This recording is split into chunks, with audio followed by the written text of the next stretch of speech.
he was yanked into a strange world and assigned the most disgraceful class at the academy, marksman. The entire hall laughed in his face. But he stood in the center of a glowing circle and read the small print beneath a caption that no one else could see. Ammo, infinite. Range multiplied by 9,999. Attack plus 9,999. The light hit Dan Hayes in the eyes so sharply that he thought it was the headlights of an oncoming truck. But beneath his feet lay a cold stone inscribed with runes. They glowed with a blue fire. 100 voices hummed all around him. Dan blinked and saw the hall. It was enormous. Stained glass windows 3 times a man's height. A stone altar covered in moss and cracks. And behind the altar sat 100 teenagers in dark blue uniforms with silver insignia. They were all staring at him. Dan glanced at his hands. Strange clothes, coarse fabric, leather gauntlets. He wiggled his fingers. They moved as he wanted. His shoulder didn't hurt, the very same shoulder that had kept him awake for 3 years after he was discharged. No pain at all. Dan raised his head and read the golden letters floating in the air. Archer's class. The hall was silent for exactly 2 seconds. Then someone giggled from behind. Then laughter rippled through the room. A blonde girl in the front row, wearing the class president's gold patch, poked him with her finger and shouted something about his grandpa's cane. The laughter around him grew louder. Dan stood in the glowing circle and looked at the laughing children. He didn't understand where he was or who these people were, but he understood one thing. He'd lived on Earth for 23 years.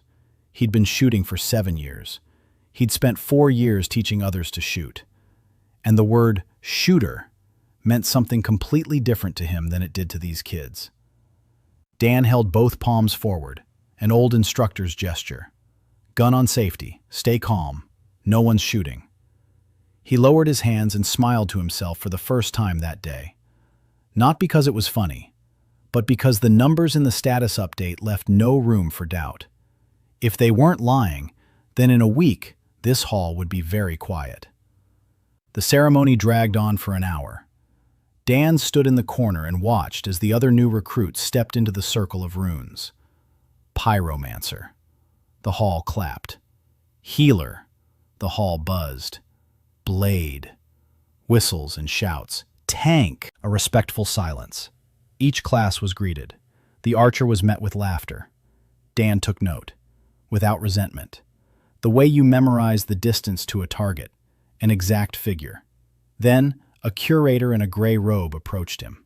His face was dull. He mentioned that the dorm was on the 3rd floor, that there was a single occupancy room, and that class started at 8, then turned to leave. Dan asked where the library was. The curator looked at him as if he were a death row inmate asking for dessert before his execution. He waved his hand and walked away. The library occupied a 4-story tower. Dan spent the whole day there. He devoured everything in sight: the history of Alderaan, classification of classes, the nature of mana, a map of the continent. And in a dusty corner of the bottom shelf, he found a slim 16-page booklet. A brief history of firearms. There was a footnote on the last page. The marksman class had not been granted by the altar since 1553. The last holder of the title was Maren Hayes. Dan read the last name 4 times. Hayes. His last name. His hands didn't tremble. Shooting instructors don't tremble. They calculate. 70 years since the last marksman. His last name in the archives of a foreign world. Endless ammunition and a range multiplier that turned any weapon into a tool for operating at ranges unknown here. 3 facts. Not a single one was a coincidence. Dan stepped out into the courtyard. It was dark. The streetlights glowed with a magical blue light. He saw the sign. Academy Museum. The door gave way.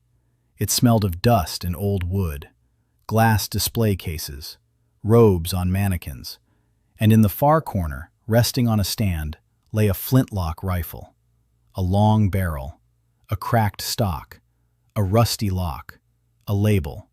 Exhibit 47, Do Not Touch. Dan touched it. He picked up the rifle and weighed it in his hands. Heavy. The barrel was smooth, without rifling. The lock was in terrible shape. The spring had sagged. The flint was worn down. There was a finger's worth of gunpowder residue in the barrel. It wasn't a weapon. It was the corpse of a gun. But Dan had spent his whole life working with what he had. Once in Arizona, a farmer came to him with a rifle passed down from his grandfather that hadn't fired in 20 years. Dan took it apart that evening, put it back together overnight, and by morning the farmer had put 3 bullets into a can from 200 meters away and burst into tears. 200,000 views on the video. Dan smiled and put the rifle back.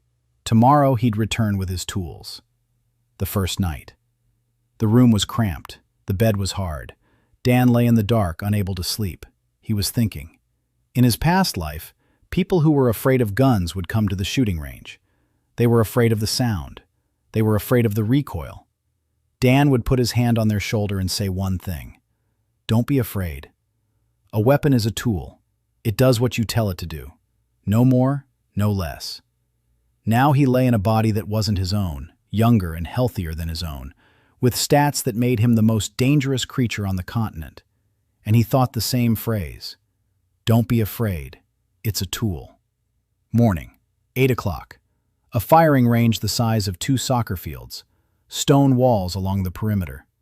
In the center, on pedestals, stood stone slabs as tall as a man and as thick as a palm. 80 paces to the firing line. Dan stood in formation among 112 recruits, the tallest and the oldest, 23 years old among 17-year-olds. He stuck out like a wolf among a pack of mongrels. That blonde girl was trying her best not to stand near him. Evelyn Ashton, the pyromancer's top student, daughter of the Ashton house, the golden insignia of the class representative.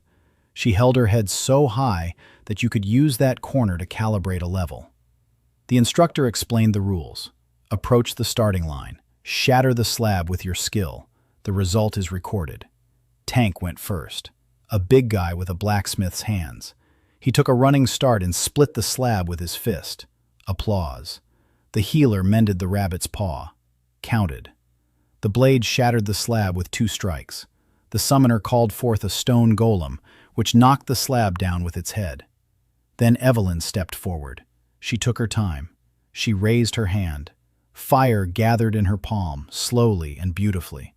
A golden flame, controlled down to the very last tongue of fire. With a brief gesture, a fireball slammed into the slab. It didn't split open. It exploded from the inside. The barrier above the audience flickered. All that remained where the slab had been was melted stone. The hall buzzed. Evelyn turned toward the lineup, found Dan with her eyes, smiled, gave a theatrical curtsy, and announced that it was now Master Strelick's turn. Laughter rippled through the crowd. Dan stepped out of the lineup, but he didn't head for the starting line. He walked past the slab straight to his mentor and asked for 10 minutes. The instructor shrugged. 10 minutes wasn't too much to spare for a bit of comedy.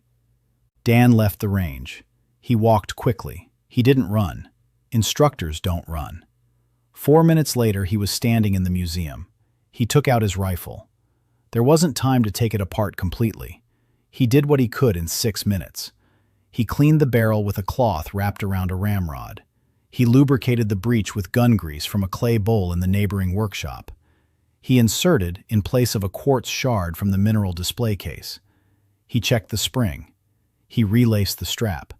The rifle was still faulty, but it could fire once. Once would be enough for him. Dan returned, but not to the firing range. He went around the building and came out to the abandoned observation tower on the hill. He climbed the stone staircase, the top level, the parapet, the wind. The firing range lay below, spread out like the palm of his hand. 1.5 kilometers. Dan lay down on the parapet and pressed the rifle to his shoulder. He took a cartridge out of his pouch. 1. He hadn't loaded it in the workshop. He'd simply thought of it, and the cartridge had appeared. Heavy. Lead. Dan loaded the rifle and pressed his cheek against the stock. 1.5 kilometers. A smooth-bore flintlock barrel. In the normal world, this is impossible. Here, with these numbers, it's a 4-correction shot. Wind from the left at 3 meters per second. High humidity. Mana density over the range is plus 7%. Mana distorts the trajectory like hot air over asphalt. Drift. 4 numbers.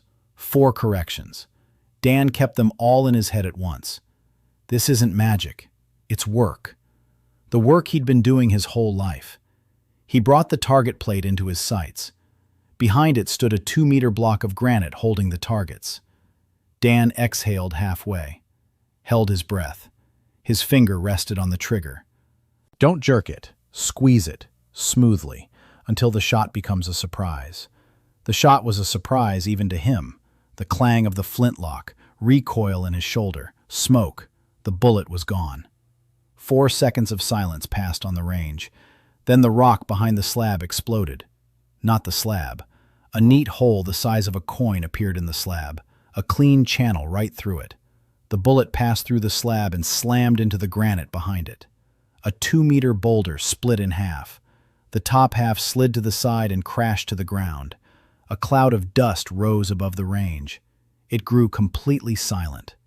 112 new recruits, 5 instructors, Evelyn with her golden fireball. Everyone was staring at the hole in the slab and the collapsed rock. Then someone slowly turned their head toward the hill. Then someone else. Then the entire training ground was looking at the distant tower. And Dan was already coming down the stairs. He slung his rifle over his shoulder and walked without hurrying. He was whistling something softly. He returned 20 minutes later. Everyone was standing in their places. No one moved. The instructor held a pen and looked at Dan as if he were seeing the end of the world for the first time. And the end of the world turned out to be a calm man in leather cuffs. Dan walked over and asked if he had recorded the result. The instructor blinked and began to write. His hand was shaking. Dan turned to face the line. Evelyn stood there, pale. Her theatrical smile had vanished. She looked at Dan, and for the first time in her life, she didn't know what to say. Dan nodded at her. He just nodded, without anger, without superiority, just as an instructor nods to a student who has just grasped the concept of distance. Then he turned and walked back toward the museum. He had to return the rifle. It didn't belong to him. And behind him, the firing range lay silent. From that moment on, no one at Saint Ivris Academy dared to laugh at the shooter's class anymore. The news had spread throughout Saint Ivris Academy by lunchtime. A shooter had pierced the rock from the hill. By dinnertime, the news had reached the faculty building. By nightfall, it was being discussed in the rector's office. Dan didn't know any of this. He was sitting in the workshop next to the museum, taking apart his flintlock rifle down to the very last screw. The workshop was small, stone walls, a wooden workbench, a pair of vice clamps, a set of files, a hammer, pliers. It wasn't what he was used to seeing. At the firing range in Arizona, he'd had 17 different types of screwdrivers and a laser rangefinder. Here, there were pliers and a file. Dan laid the rifle out on the workbench. 43 parts. He counted them. The barrel, breech, spring, trigger, trigger guard, flint, ramrod, stock, stock bed, recoil pad, sling swivels, trigger guard, trigger. The rest was small stuff. The spring had sagged by a third. The barrel was worn out. There were no rifling grooves, and there never had been. A smooth bore. Approximately .50 caliber. On Earth, hitting a person at 200 meters with a barrel like this, without rifling, would be a stroke of luck. Dan hit a slab from 1.5 kilometers away. Not luck, mathematics. His gift compensated for everything the barrel couldn't provide. Range multiplied by 9,999 meant the bullet flew in a straight line with minimal drop. And plus, 9,999 meant that the bullet's energy upon impact didn't depend on distance. The bullet struck with the same force as when it left the barrel, plus a bonus. But the barrel still determined accuracy. A smoothbore barrel without rifling means dispersion. The bullet flies far, but not accurately. At 1.5 kilometers, his adjustments compensated for the dispersion. At 5 kilometers, they wouldn't be able to anymore. At 10, it would be a lottery. Dan needed a rifled barrel. Rifling consists of grooves inside the barrel that spin the bullet around its axis. A spinning bullet flies steadily. It doesn't tumble. It doesn't veer off course. On Earth, rifled barrels had been made for 500 years. On Alderaan, no one made them. Because why bother? Magic shot farther and more accurately. Who needs a rifled barrel when a fireball flies 400 paces and never misses? Dan sat in front of his disassembled rifle and thought. He needed a blacksmith. A blacksmith who knew how to work with metal thinner than a sword. A blacksmith to whom he could explain what rifling was and who wouldn't look at him like he was crazy. He put the rifle parts into a canvas bag and left the workshop. It was early morning on the second day. The academy was still asleep. Dan walked across the courtyard to the dormitory and went up to the 3rd floor. The hallway was quiet. His room was at the very end, small, a bed, a table, a chair, a window facing east. He placed the bag with the parts on the table and lay down. He closed his eyes and thought about how the last archer's name was Maren Hayes. Morning of the 3rd day. Dan stood by the schedule board in the lobby of the academic building. The schedule was posted for all classes except Archer. Pyromancer. Monday. Theory of fire. Practice of fire. Meditation. Healer. Monday. Anatomy. Healing mana. Practice. Blade. Tank. Summoner. Pathfinder. All classes were scheduled by the hour. Archer. Blank. Dan stood in front of the board for a minute. Then he turned around and walked toward the rector's office. The rector of Saint Ivris Academy was an elderly man with a stern face and eyes that had seen too many casualty reports from the eastern border. His name was Calder, an S-class archmage, the strongest battle mage in the capital. He sat at a desk piled high with papers and looked at Dan the way a general looks at an unknown weapon that someone had brought him without instructions. With interest, with caution, and with quiet hope. Dan asked about the schedule. The rector said there was no curriculum for the marksman, no textbooks, no mentor, no teaching methods. The class hadn't existed for 70 years. All the academy had was a museum-piece rifle and 16 pages in a thin book on the bottom shelf of the library. Dan nodded. He asked if he could use an abandoned tower on the academy grounds as a workshop. The rector raised an eyebrow. He asked why. Dan said he needed a place where he could work with metal and gunpowder without blowing up anyone's dorm. The rector looked at him for 10 seconds. Then he signed the permit. Dan took the paper and left. At the door, he turned around and asked if there was a blacksmith at the academy. The rector said there was a blacksmith's quarter in the lower city, beyond the market square. But he warned that blacksmiths made swords and armor, not guns. Dan said he knew, and he went out. The lower city began just beyond the academy walls. 2-story stone houses, narrow streets, the market square with merchants and the smell of roasted meat, the blacksmith's quarter on the southern edge, 4 forges in a row, heat and the clang of metal emanated from each one. Dan walked into the first one. A blacksmith, young, broad-shouldered. He was making spearheads. Dan asked if he could cut grooves inside a pipe. The blacksmith didn't understand the question. Dan explained. He needed a steel pipe 1 meter long with 4 spiral grooves inside. The blacksmith looked at him and asked why. Dan said it was for a weapon. The blacksmith said that weapons were swords, and he pointed to the wall where swords hung. Dan thanked him and left. The second blacksmith shop, same result. The third, same thing. The fourth blacksmith shop was the smallest. It stood off to the side. The sign was crooked. Inside it was cramped and hot. An old man stood behind the anvil. His large hands were covered with scars from burns. His gray beard reached down to his chest. His apron was scorched in 10 places. He wasn't forging anything. He was sitting on a stool in front of the anvil, staring at the hammer lying before him.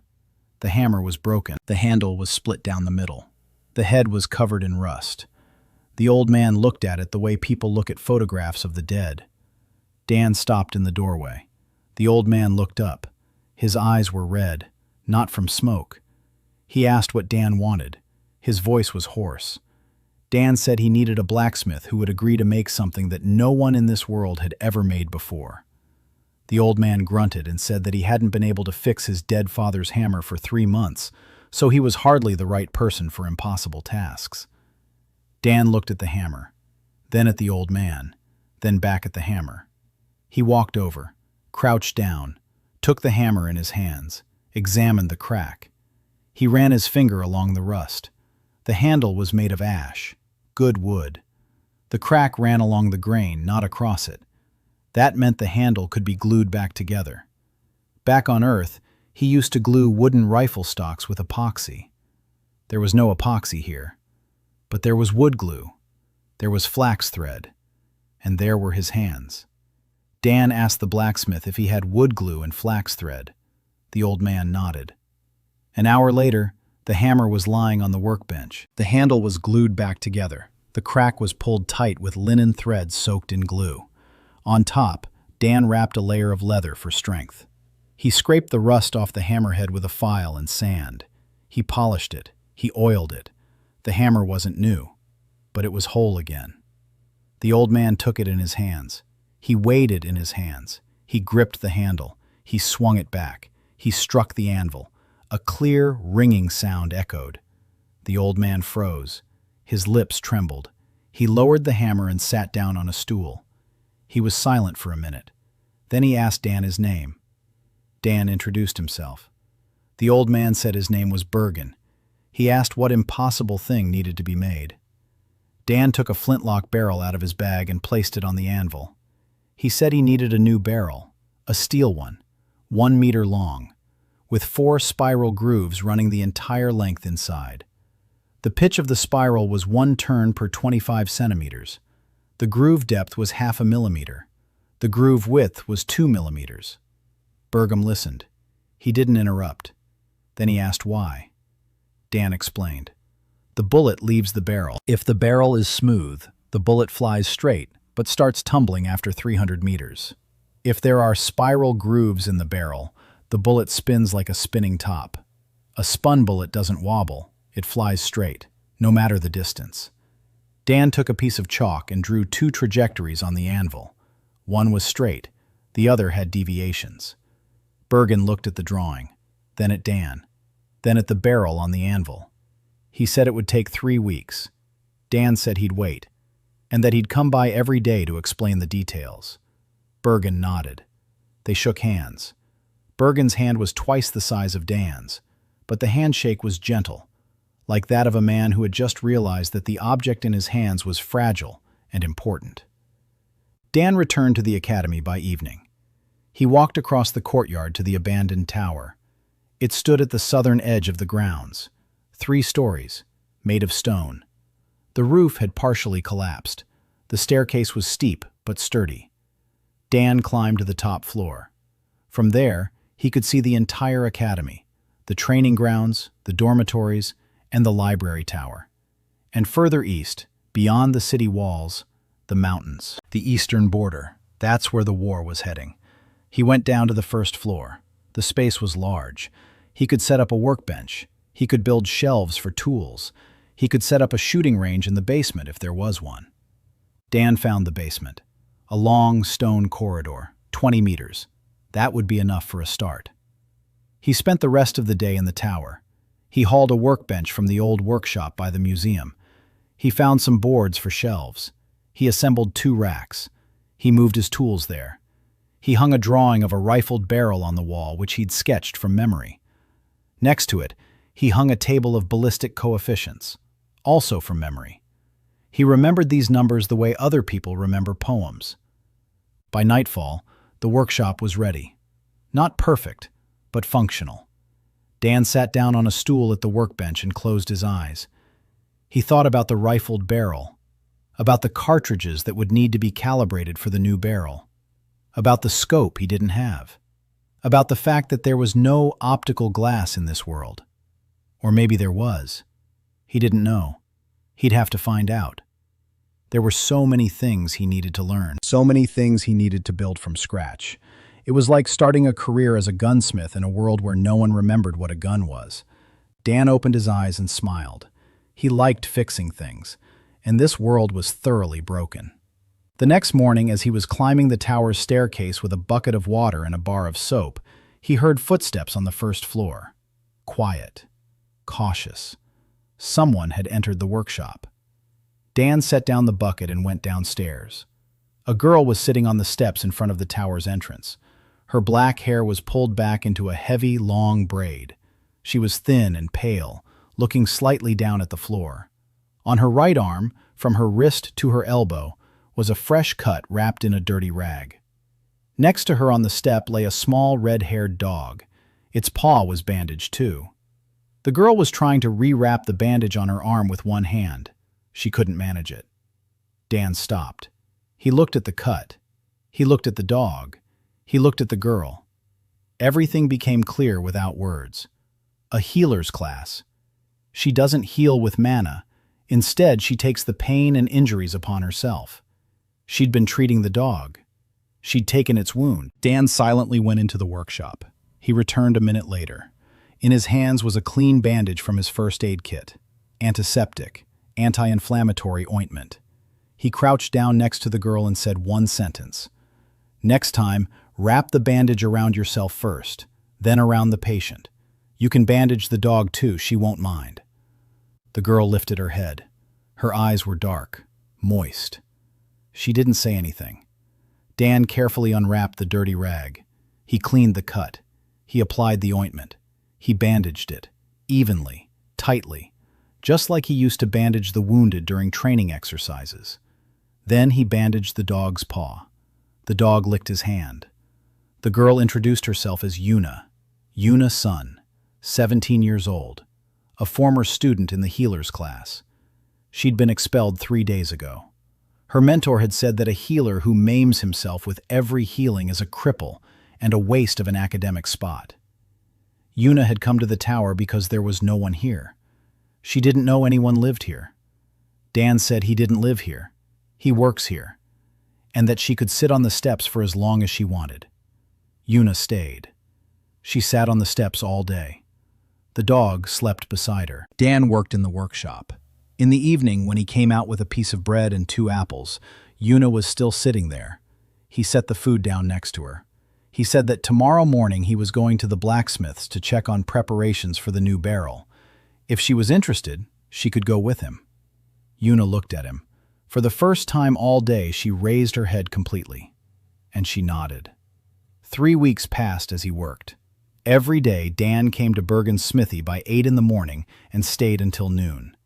He explained Bergan carried out the work. The process was slow. Rifling the barrel required a level of precision unknown to Alderaan's blacksmiths. Swords were forged by eye. A good sword could be distinguished from a bad one by feel. Dan needed numbers. 0.5 millimeter, 2 millimeters, 25 centimeters. Bergan cursed. He said that metal wasn't paper and that you couldn't cut steel the way you write letters. Dan agreed, and he drew the next sketch. They came up with a method on the 5th day. A long steel rod with 4 protrusions arranged in a spiral. The rod was inserted into the tube and pulled all the way through. The protrusions cut away the metal and left grooves. Slowly. 1/4 millimeter per pass. Bergan pulled the rod through 20 times before the grooves reached the desired depth. His hands trembled with exhaustion after each session, but the grooves came out even. Dan checked them every time. He inserted a thin stick coated with soot into the barrel. He pulled it out. He looked at the marks. He counted them. Bergan watched him and said nothing. Once he asked where Dan knew all this from. Dan said he was a shooting instructor. Bergan asked what an instructor was. Dan said it was a person who teaches other people to do what he himself is good at. Bergan thought for a moment and said it sounded like a master craftsman. Dan said yes, it was similar. Yuna came to the blacksmith shop with him every day. She sat in the corner on a box and watched. She didn't get in the way. She didn't ask questions. She was just there. At first, Bergan gave her the side eye, but after 3 days he got used to her and started pouring her tea. The tea was bitter and smelled of smoke. Yuna drank it without wincing. Dan noticed that she had stopped hiding her eyes. Not completely, but just a little. That was good. In the evenings, Dan returned to the tower and worked alone. He made cartridges. The process was so familiar it had become second nature. Lead, a mold, melting, casting, calibration. On Earth, he'd buy ready-made cartridge cases and just cast the bullets. Here, he did everything himself. The cartridge cases were made of brass he'd found in a jeweler's shop. The gunpowder was made from coal sulfur and saltpeter in a ratio he knew by heart. The primers were made of mercury, which was plentiful on Alderaan. He could conjure every cartridge out of thin air, an endless supply of ammunition. But he still made them by hand, because his gift only worked with things he understood. He understood them down to the very last grain of gunpowder. If he stopped making cartridges by hand, he would stop understanding how they worked, and then his gift would weaken. That's why every evening the workshop smelled of sulfur and molten lead. Yuna would sometimes stay behind and watch him work. Once she asked why he made them by hand if he could just think them into existence. Dan didn't answer right away. He cast another bullet. He checked its weight on the scales. He placed it in a row with the others. Then he said, "I make them with my hands so I won't forget. If I forget how they're made, I'll lose them." Yuna thought for a moment and said that it was similar to her healing. If she stopped feeling the pain of those she healed, she would stop being able to heal them. Dan looked at her. She wasn't looking at the floor. She was looking him in the eyes, for the first time. He nodded and said that was exactly right. By the end of the 3rd week, the barrel was ready. Bergan brought it to the tower himself. He wrapped it in a clean cloth. He placed it on the workbench like a newborn. Dan unwrapped it. A meter of steel, smooth, dark, 4 spiral grooves on the inside. He inserted the calibration rod. It slid right through without any resistance. He pulled it out. He looked at it. The grooves were even. The depth was precise. The pitch was precise. Bergan stood nearby, waiting. Dan said it was excellent work. Bergan nodded. Then he asked if there would be another order. Dan smiled and said this was just the beginning. For the next 2 days, Dan assembled a rifle. Not a shotgun, a rifle. The barrel was from Bergman. He carved the stock himself from a piece of ash wood he found in the Academy's woodshop. He converted the lock from flintlock to percussion. He assembled the trigger mechanism from scratch using parts he'd ordered from a jeweler in the lower city. It was delicate work. The jeweler didn't understand why these tiny steel parts were needed, but he crafted them with jeweler's precision. The sight. That was the problem. There was no optical glass in Alderaan. Lenses were made by mage alchemists for laboratory needs. Dan found an alchemist on the 3rd floor of the Academy, an elderly woman named Maren. She made lenses for microscopes. Dan asked for 2 lenses, one convex and one concave, with specific diameters and focal lengths. Maren looked at him with interest and asked why. Dan said he wanted to see things that were far away. Maren smiled and said that there was long-distance vision magic for that. Dan said he preferred glass. Maren made the lenses in 2 days. Dan assembled the simplest telescopic sight from them, a brass tube, 2 lenses, a crosshair made of horsehair. Roughly made. Rough. But it worked. 4 times magnification. On Earth it would have been an entry-level scope. Here it was a miracle.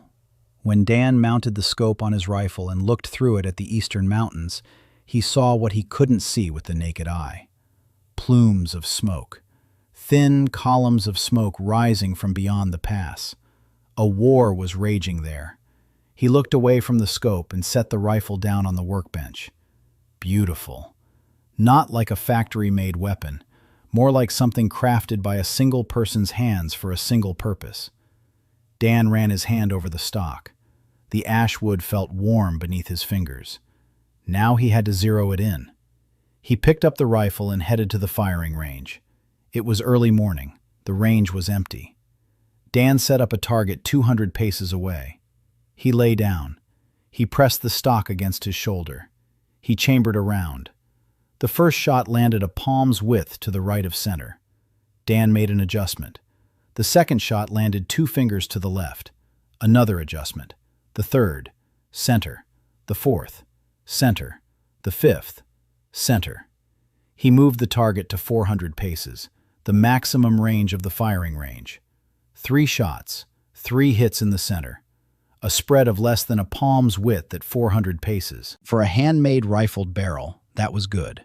For the smoothbore world of magic, it was impossible. Dan stood up. He gathered the shell casings. Habit. On Earth, brass cost money.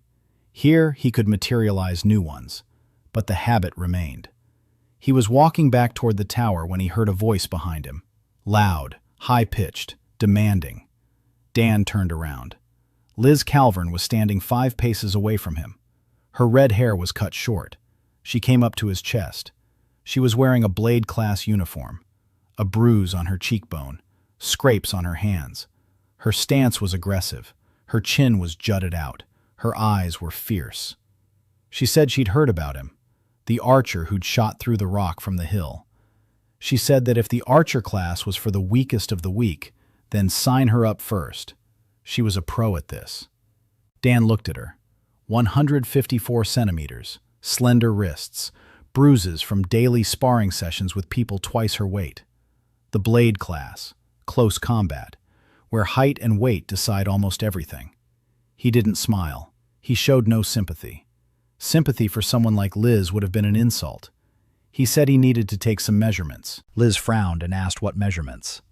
Dan said, shoulder width, arm length, finger length, distance from eye to cheekbone, height, weight, center of gravity. Liz looked at him as if he were crazy. Then she shrugged and said, fine. Dan pulled a string with knots out of his pocket, a makeshift measuring tape. He began taking measurements. Shoulder, narrow. Arm length, short. Fingers, thin. Distance from eye to cheekbone. Below average. Everything's small. Everything's built for a small barrel. Liz stood still and looked at him with an expression that said if he said a single word about her height, she'd break his nose. Dan didn't say anything about her height. He jotted down the numbers on a scrap of paper and said that in a week he'd have something for her. Liz asked what exactly. Dan said a carbine. Liz asked what a carbine was. Dan said it was a weapon made for her, not for anyone else. For her, to fit her shoulder, for her finger, for her height. Liz blinked. She opened her mouth. She closed it. Then she turned and walked away at a brisk pace. On the tower steps, she nearly bumped into Yuna. Yuna pressed herself against the wall.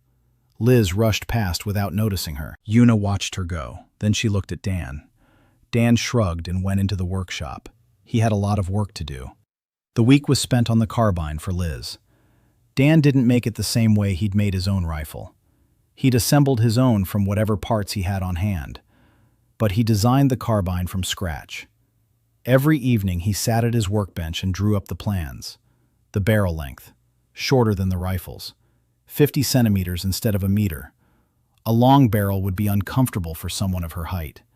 She wouldn't be able to lie down with it properly. She wouldn't be able to turn around quickly.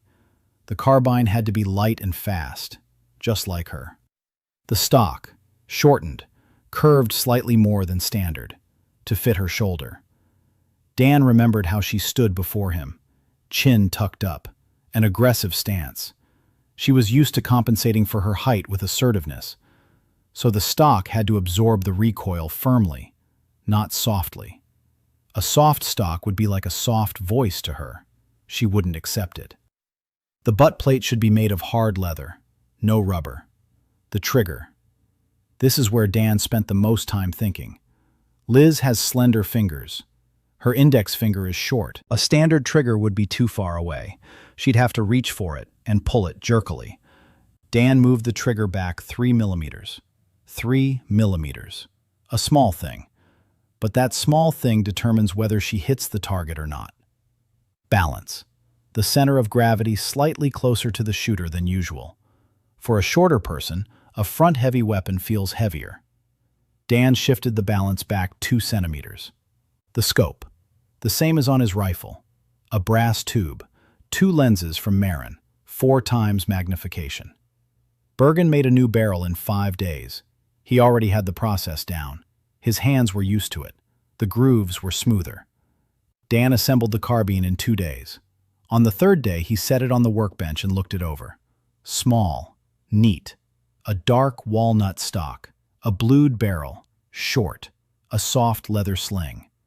On Earth, they would have called a carbine like this a pocket rifle. Here, it had no name, because nothing like it existed. Dan called for Liz. She arrived 10 minutes later. She burst into the workshop like a bullet. She saw the carbine on the workbench and froze. Dan said, "Take it." Liz walked over to the workbench. She picked up the carbine. She lifted it. She pressed it to her shoulder. And she froze. She stood like that for 10 seconds. The stock fit into her shoulder as if it had always been there. The weight was evenly distributed. Her hand rested on the forend effortlessly. Her finger found the trigger immediately. No searching, no adjusting. 3 millimeters, 2 centimeters, 50 centimeters of barrel. It was all for her. Liz lowered the rifle and looked at Dan. Her lip twitched. She swallowed. Then she straightened up and said it was fine. Her voice was hoarse. Dan said it was fine, and that tomorrow morning they'd start learning to shoot. Liz nodded, sharply, in a military manner, and she walked out with the carbine pressed to her chest. Yuna stood by the workshop window and watched her go. Dan sat down on a stool and began cleaning his rifle. He started training Liz and Yuna at the same time. Yuna hadn't asked. Dan offered on his own. He said he had an idea for a weapon just for her. Yuna said she wasn't a fighter. Dan said he wasn't a fighter either. He was an instructor. He spent a week building a rifle for Yuna. A different one. A completely different one. The barrel was the same length as his own, 1 meter. Yuna was taller than Liz and had longer arms, but the stock was soft, with a thick rubber recoil pad. Because Yuna's body from healing, an extra bruise from recoil is extra pain she doesn't deserve. The trigger pull is light, almost weightless. Yuna won't flinch. She has the hands of a healer, gentle, precise, accustomed to delicate work. She doesn't need roughness, she needs precision. The sling is wide, softly padded, so it doesn't press on her shoulders, which already hurt. When he placed the rifle in front of Yuna, she looked at it for a long time. Then she reached out and touched the stock with her fingertips, as if touching something fragile or alive. She said it was soft. Dan said yes, for her. Yuna took the rifle, pressed it to her shoulder. The stock settled softly. No jolt, no pressure, like a palm. She closed her eyes for a second, then opened them. And for the first time in the 2 weeks Dan had known her, she smiled. Not widely, barely noticeable, just the corners of her lips, like someone who'd remembered something good. Dan turned away toward the workbench. He needed to wipe down his tools, very urgently, right now.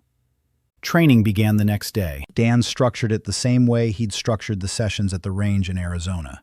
Safety, technique, practice, safety. Safety first.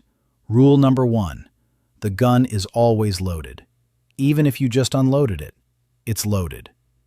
Rule number 2, the barrel is always pointed in a safe direction. Not at people, not at yourself, not at the dog. Pointed at the ground or at a target. Rule number 3, keep your finger off the trigger until you're ready to shoot.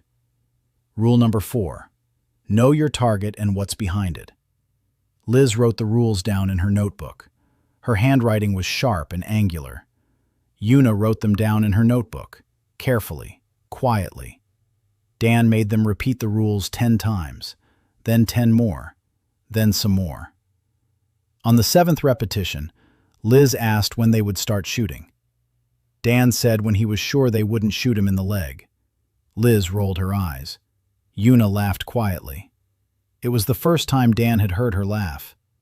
The sound was like a bell that had been silent for a long time. They started shooting on the third day. Dan set up the pad in the tower's basement, 20 meters, to start with.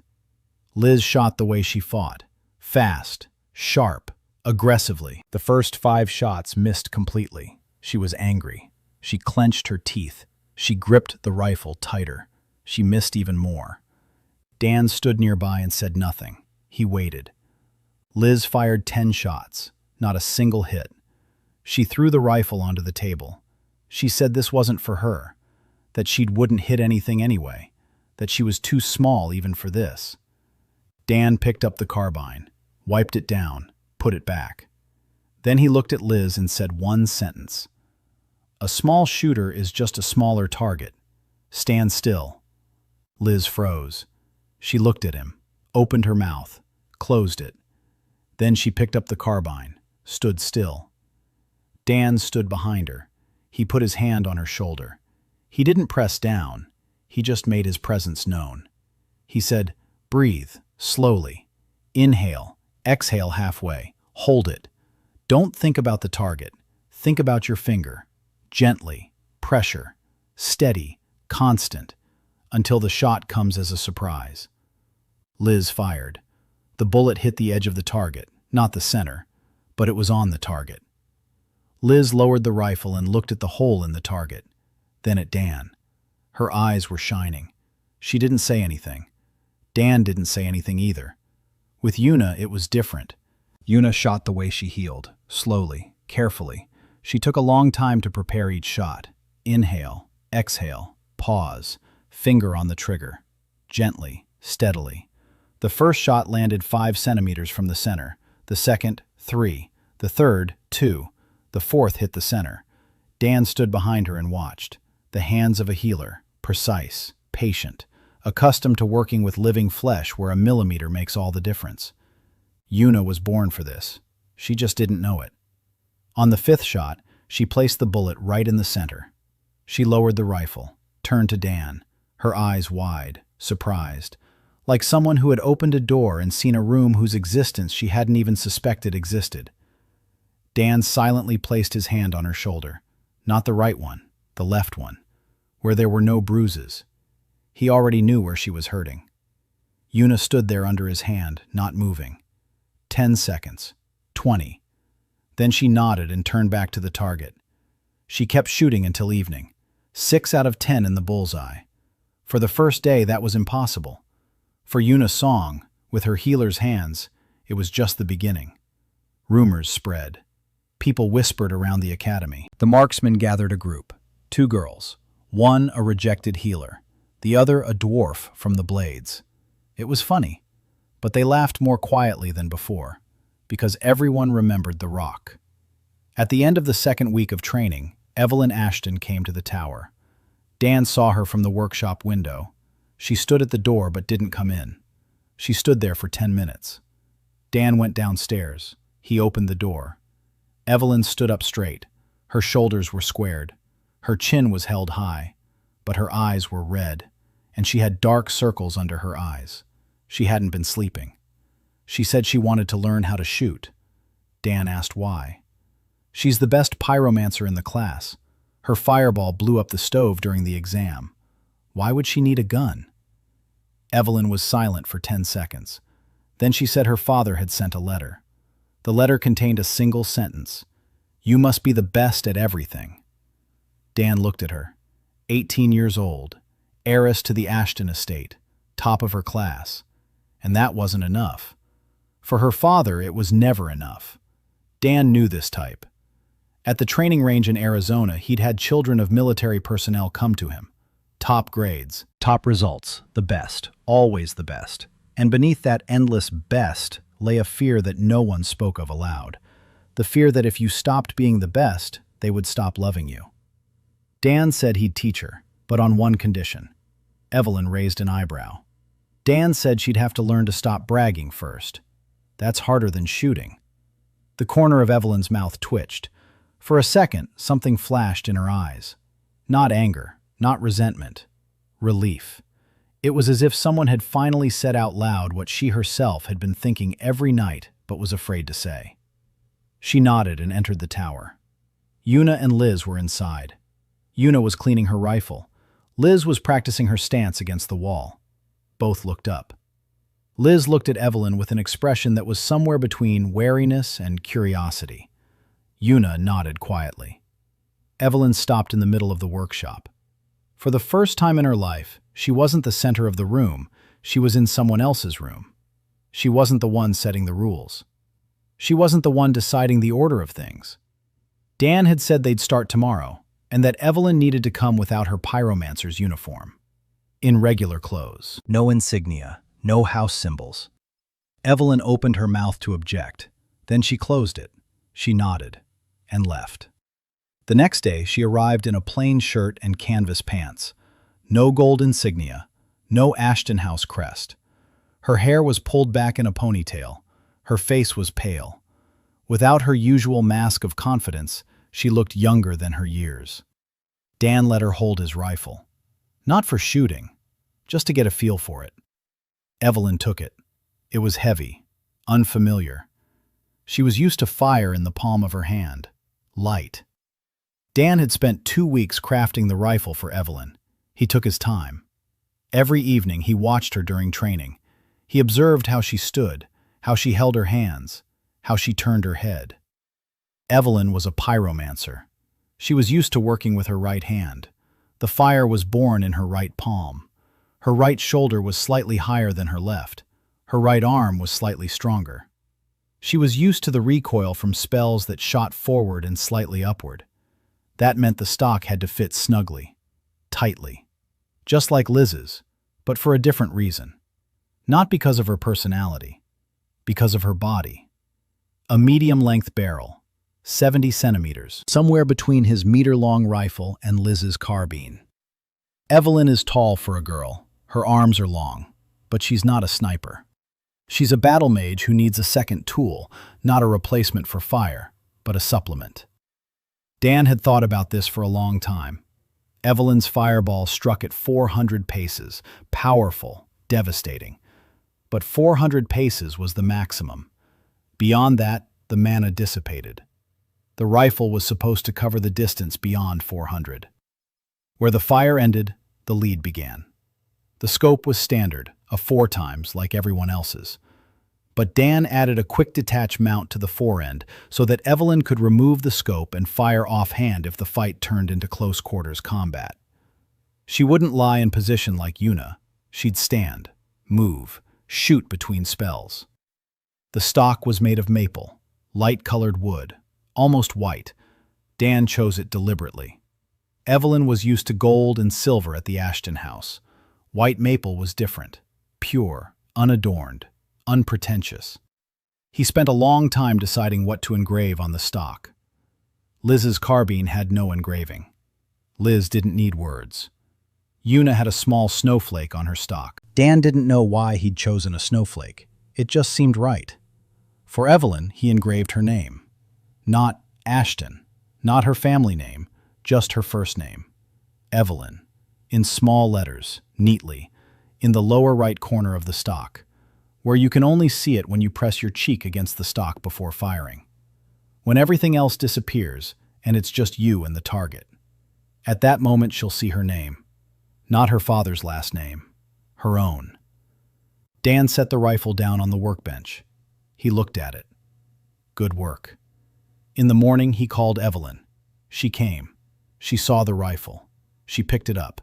She pressed it to her shoulder. The stock fit like a glove. She looked through the scope. Then she lowered her head further. She pressed her cheek against the stock. And froze. Dan knew what she had seen. He stood by the workbench and waited. Evelyn didn't lift her head. Her shoulders trembled slightly. She held the rifle pressed against her cheek and remained silent. A minute. 2. Then she raised her head. Her eyes were wet. Her cheeks were wet. She didn't say anything. She just nodded. And she went to the shooting range to practice. Yuna and Liz saw this from the window. Liz said that the blonde finally looked like a human being. Yuna told Liz to be quiet. Liz snorted, but she kept quiet. Training took place every day. Theory in the morning, Dan drew on the board. Ballistics, bullet trajectory, the effect of wind, the effect of humidity, the effect of mana. Mana was a separate topic. In Alderaan, the air was saturated with mana. It wasn't the same everywhere. The density was higher over cities. It was lower over forests. Over water, it was almost zero. Mana affected a bullet like hot air over asphalt. It distorted the trajectory. The bullet veered slightly toward the area of higher density. At 100 meters, that's a centimeter. At a kilometer, that's a meter. At 10 kilometers, that's a miss. Dan taught them to sense mana, not the way mages do. Mages felt mana as a part of themselves. Archers were supposed to feel it as an interference, like the wind, like humidity, like yet another adjustment to account for before firing. Yuna was the first to master it. Healers sensed mana more keenly than others. Her body reacted physically to the density of mana. In areas of high concentration, her fingertips would tingle. Dan told her to use that. Yuna raised her hand. Her fingers tingled slightly more on the left. That meant the mana density was higher on the left. Adjust to the right. She took a shot, right in the center. Dan nodded. Liz was picking it up more slowly. She couldn't sense mana. The blade class relied on physical strength and speed. For blades, mana went into their muscles rather than their perception. Dan gave her another method. A small tuft of wool on a thin thread. Hold it up before firing. The wool reacted to mana. In areas of high concentration, the fibers stood on end as if from static electricity. Liz grumbled that it wasn't scientific. Dan said it worked. Liz tested it. It worked. Evelyn didn't need any prompts. She was a pyromancer. Mana was her element. She sensed the density of mana like temperature. Hot here, colder there. Dan told her to translate that sensation into numbers, degrees, percentages. Evelyn grimaced. She was used to relying on her intuition. Numbers were like a cage to her. Dan said that intuition is fine within 400 steps. At 4 kilometers, intuition fails. Numbers don't. Evelyn started counting, slowly, with mistakes, but she started. By the end of the month, they had a routine. Mornings were for theory. Noon, shooting. Evening, weapon maintenance. Each of them cleaned her own barrel. Dan didn't do it for them. A weapon is a responsibility, not his, theirs. Liz cleaned her carbine quickly and fiercely, just as she did everything. Yuna did it slowly and thoroughly, every centimeter. Evelyn was disgusted at first, the oil, the soot, the dirt under her fingernails. Then she got used to it. 2 weeks later, Dan saw her sitting on the workshop floor with her rifle on her lap, wiping down the barrel with a look of complete concentration. Oil on her cheek, her hair tousled. Not a trace of the girl with the gold patch and the theatrical curtsy. In the evenings, Dan worked alone. He drew blueprints, he calculated, he planned. He needed more barrels, more sights, more ammunition of various calibers. He needed a bigger workshop. He needed materials. He needed people to help. Bergan couldn't handle it alone. He visited him every day and saw that the old man was getting tired. His hands were shaking more. His back ached. Bergan didn't complain, but Dan saw how he winced when he straightened up after work. Dan told him he'd need an apprentice soon. Bergan said that young blacksmiths wanted to forge swords, not iron rods with holes inside. Dan said he'd find someone. In the middle of the month, a letter arrived from the Council of Archmages.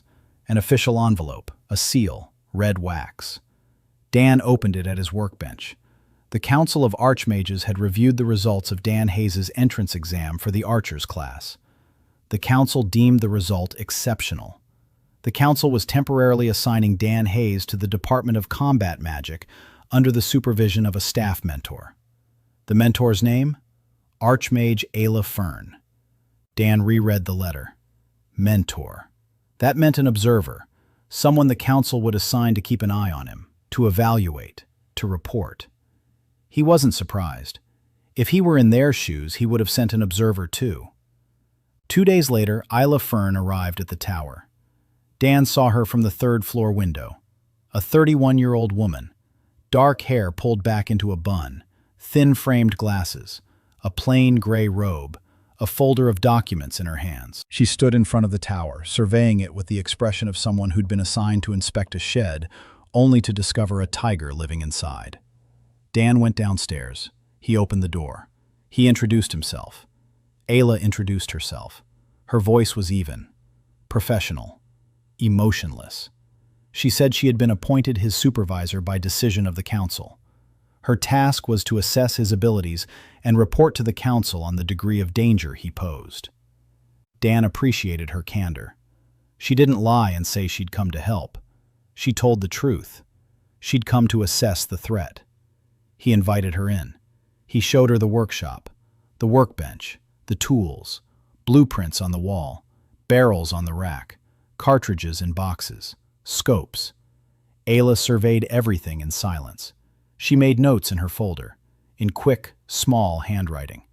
She stopped in front of a blueprint on the wall, a table of ballistic coefficients, numbers, formulas, corrections. She asked what it was.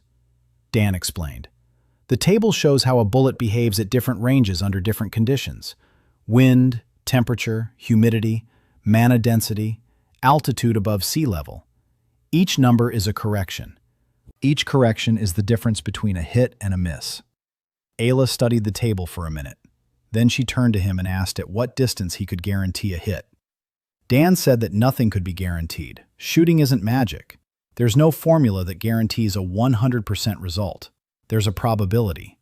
And his job is to raise that probability closer to 1, but never all the way to 1. Ayla jotted this down in her folder. Then she asked what would happen if the mana density were 0.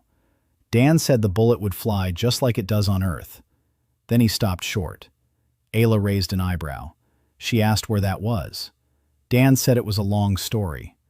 Ayla said she had plenty of paper in her folder. Dan smiled and said nothing more. Ayla came every day.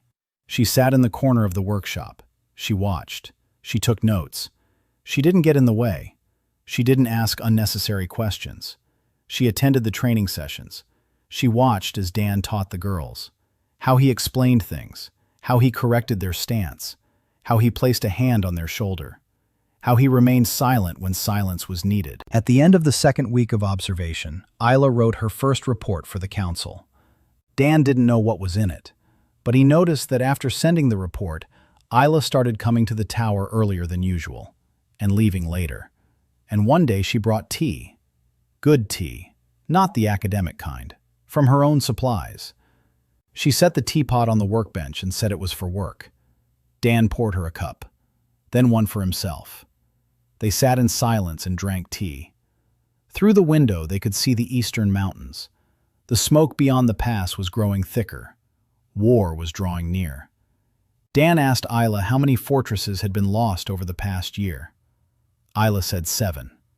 Of the 12 on the eastern front, 5 remained. The 6 crowns were advancing slowly but steadily. The demons' spells struck farther than those of humans. Their shields were denser. Their dragons were larger. The Council of Archmages was discussing the evacuation of the capital, not openly. But in closed-door meetings, that word is being mentioned more and more often. Dan sipped his tea and listened. 7 fortresses. 5 remain. The demons' spells strike farther. Their shields are thicker. Their dragons are larger. It all sounded terrifying to a mage. For a man accustomed to measuring the world in spell ranges, 400 paces for a fireball, 600 paces for an ice spear, 800 paces for an A-class archmage's lightning bolt. 1,000 paces was the limit of the most powerful spell in humanity's arsenal. And beyond 1,000 paces lay a zone where human magic didn't work. The demons' territory, their range, their advantage. Dan set his cup down on the workbench. He looked at his rifle in the rack, then at Liz's carbine on the shelf, at Yuna's rifle against the wall, at Evelyn's rifle on the hook by the door.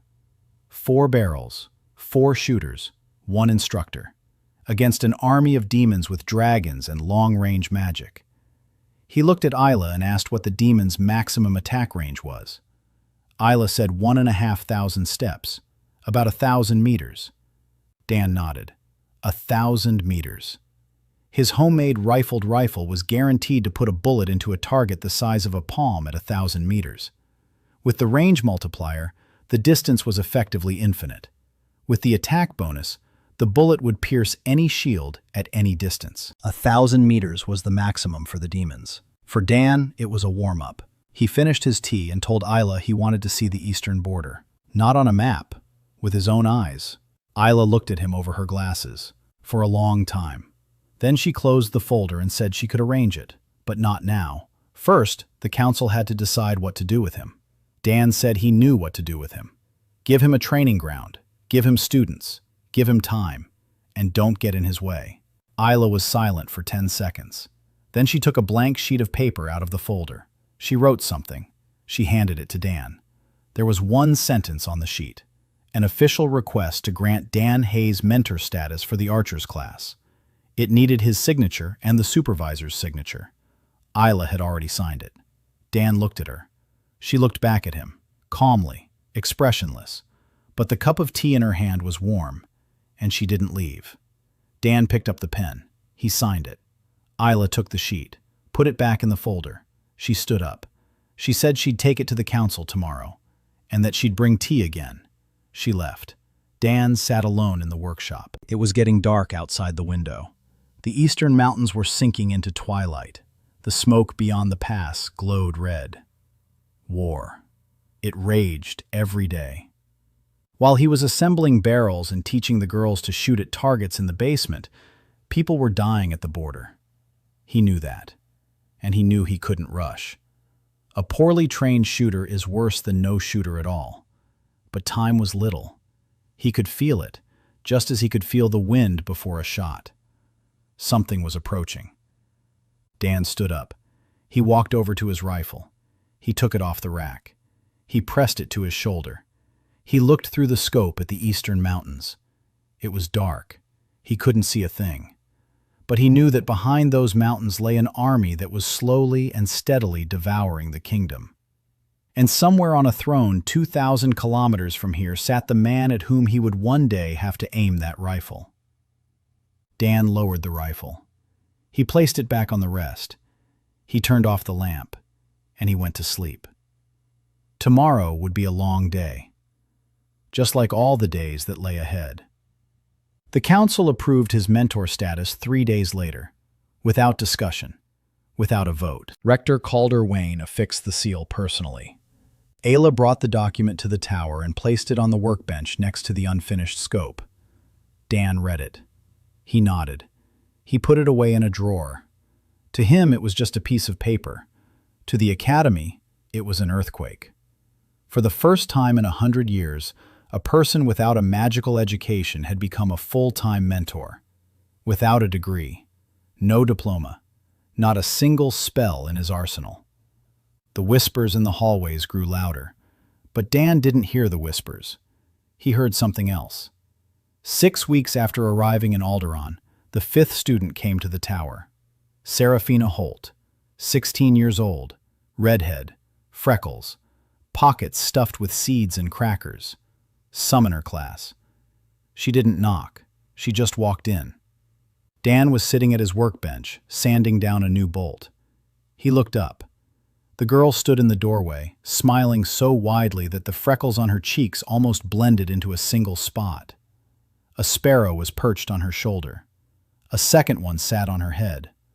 A third was sticking out of her jacket pocket. She said her name was Sarah, and that she wanted to learn how to shoot, and that she knew her class was a joke, and that she was used to it, and that she didn't care, and that the sparrows wanted to too.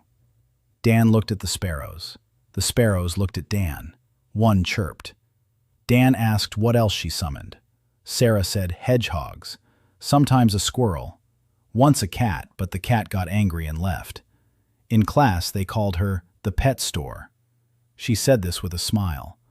But it was the kind of smile a person puts on so they don't have to put on something different every morning. Dan knew that smile. He'd seen it hundreds of times. At the training range in Arizona, teenagers would show up and laugh the loudest at their own mistakes. They'd laugh first so that no one else would have a chance to laugh before them. Dan didn't smile back. He said that sparrows were fine, and he asked how many she could summon at once. Sarah blinked. No one had ever asked that question seriously before. Usually people asked why you needed sparrows, or how many times you'd been laughed at today. She said 12, maybe 15 if she really tried. Dan nodded. 12 sparrows. Small, fast. They fly silently. They see from above. He thought for a minute. Then he asked if she could see what her sparrows saw. Sarah said yes, if she concentrated. Not clearly, blurry, like through a fogged-up window, but she could see. Dan thought for another minute. Then he stood up from the workbench and said he had an idea for her. But first, she needed to learn 4 rules. Sarah pulled a notebook with flowers on the cover out of her pocket. Next to the cookie recipe and the shopping list, she wrote them down. A gun is always loaded. Keep the muzzle pointed in a safe direction. Keep your finger off the trigger. Know your target and what's behind it. Dan looked at the notebook, at the flowers, at the sparrow that had flown from Sarah's shoulder to the workbench and was pecking at wood shavings. And he thought that this world was an amazing place. For Sarah, he wasn't designing a rifle or a carbine. A shotgun, small, short, for small-gauge shot. The idea was simple. Sarah isn't a sniper. She won't lie in a position and aim at a single point for hours. She's different. She's chaos, noise, movement. 12 sparrows in the air above the battlefield are 12 pairs of eyes. Each one sees from above. Sarah sees through them. She knows where the enemy is, where they're hiding, where they're running. And a shotgun doesn't require a sniper's precision. The shot spreads out in a fan. At close range, it covers an area. Sarah, with her shotgun and a flock of sparrows, is both reconnaissance and fire support rolled into one. Dan explained this to Ayla that evening over tea. Ayla listened. She took notes. Then she looked up from her folder and said that this was a non-standard approach. Dan said he didn't have any standard approaches. He has students, each with her own body and her own gift. His job is to match the tool to the person, not a person to a tool. Ayla was silent. Then she said that this was exactly what she had written in her report to the council. Dan asked what exactly. Ayla said that he was extremely dangerous and that she recommended leaving him alone. Dan looked at her. Ayla looked back at him, without a smile, but with something in her eyes that was warmer than a smile. He assembled the shotgun for Sarah in 4 days. Bergan was already working quickly. The barrel was short, 30 centimeters, smooth bore, with no rifling. Shotgun shells don't require rifling. The stock was folding so that Sarah could carry it on her back without getting tangled up while running, and she ran a lot, all the time, everywhere. The sling was padded. The weight was minimal, less than 2 kilograms. Sarah picked up the shotgun and first thing showed it to the sparrows. The sparrows looked at it. One landed on the barrel. Dan removed the sparrow from the barrel and stated rule number 2. Keep the barrel pointed in a safe direction. A sparrow is not a safe direction. Sarah laughed. Loudly. Sincerely. Not the kind of smile that masks pain. A genuine laugh. Liz, in the corner of the workshop, rolled her eyes and said that now there were 5 of them if you count the birds. Yuna smiled quietly. Evelyn said nothing, but Dan noticed the corner of her mouth twitch upward. The training sessions became more challenging. 4 students, 4 different weapons, 4 different styles. Dan divided the morning into blocks. Yuna was first. She worked on long-range shots, the firing range, 400 paces, then 600, then 800.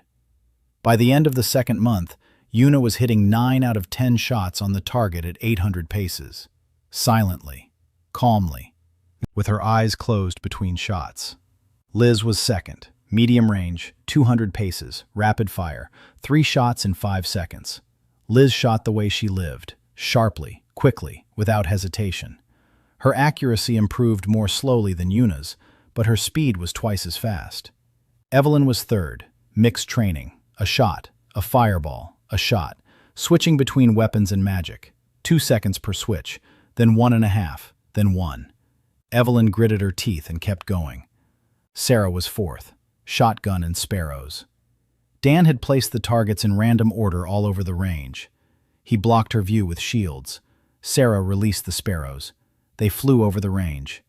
She closed her eyes and saw the targets from above through their eyes. She opened her eyes. She ran. She shot. She ran on. For the first 3 days, she hit 1 out of 5. After a week, 3 out of 5. After 2 weeks, 4 out of 5. The partnership between Sarah and the flock was working. In the evenings, the tower was noisy. 4 girls, 4 personalities. Liz argued with Evelyn over who would clean the workbench.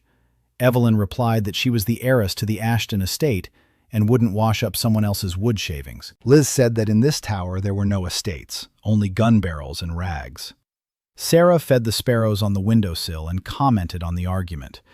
Yuna sat in the corner, quietly reading a book on ballistics that Dan had handwritten for her. Dan sat at the workbench and pretended not to hear. But he could hear them.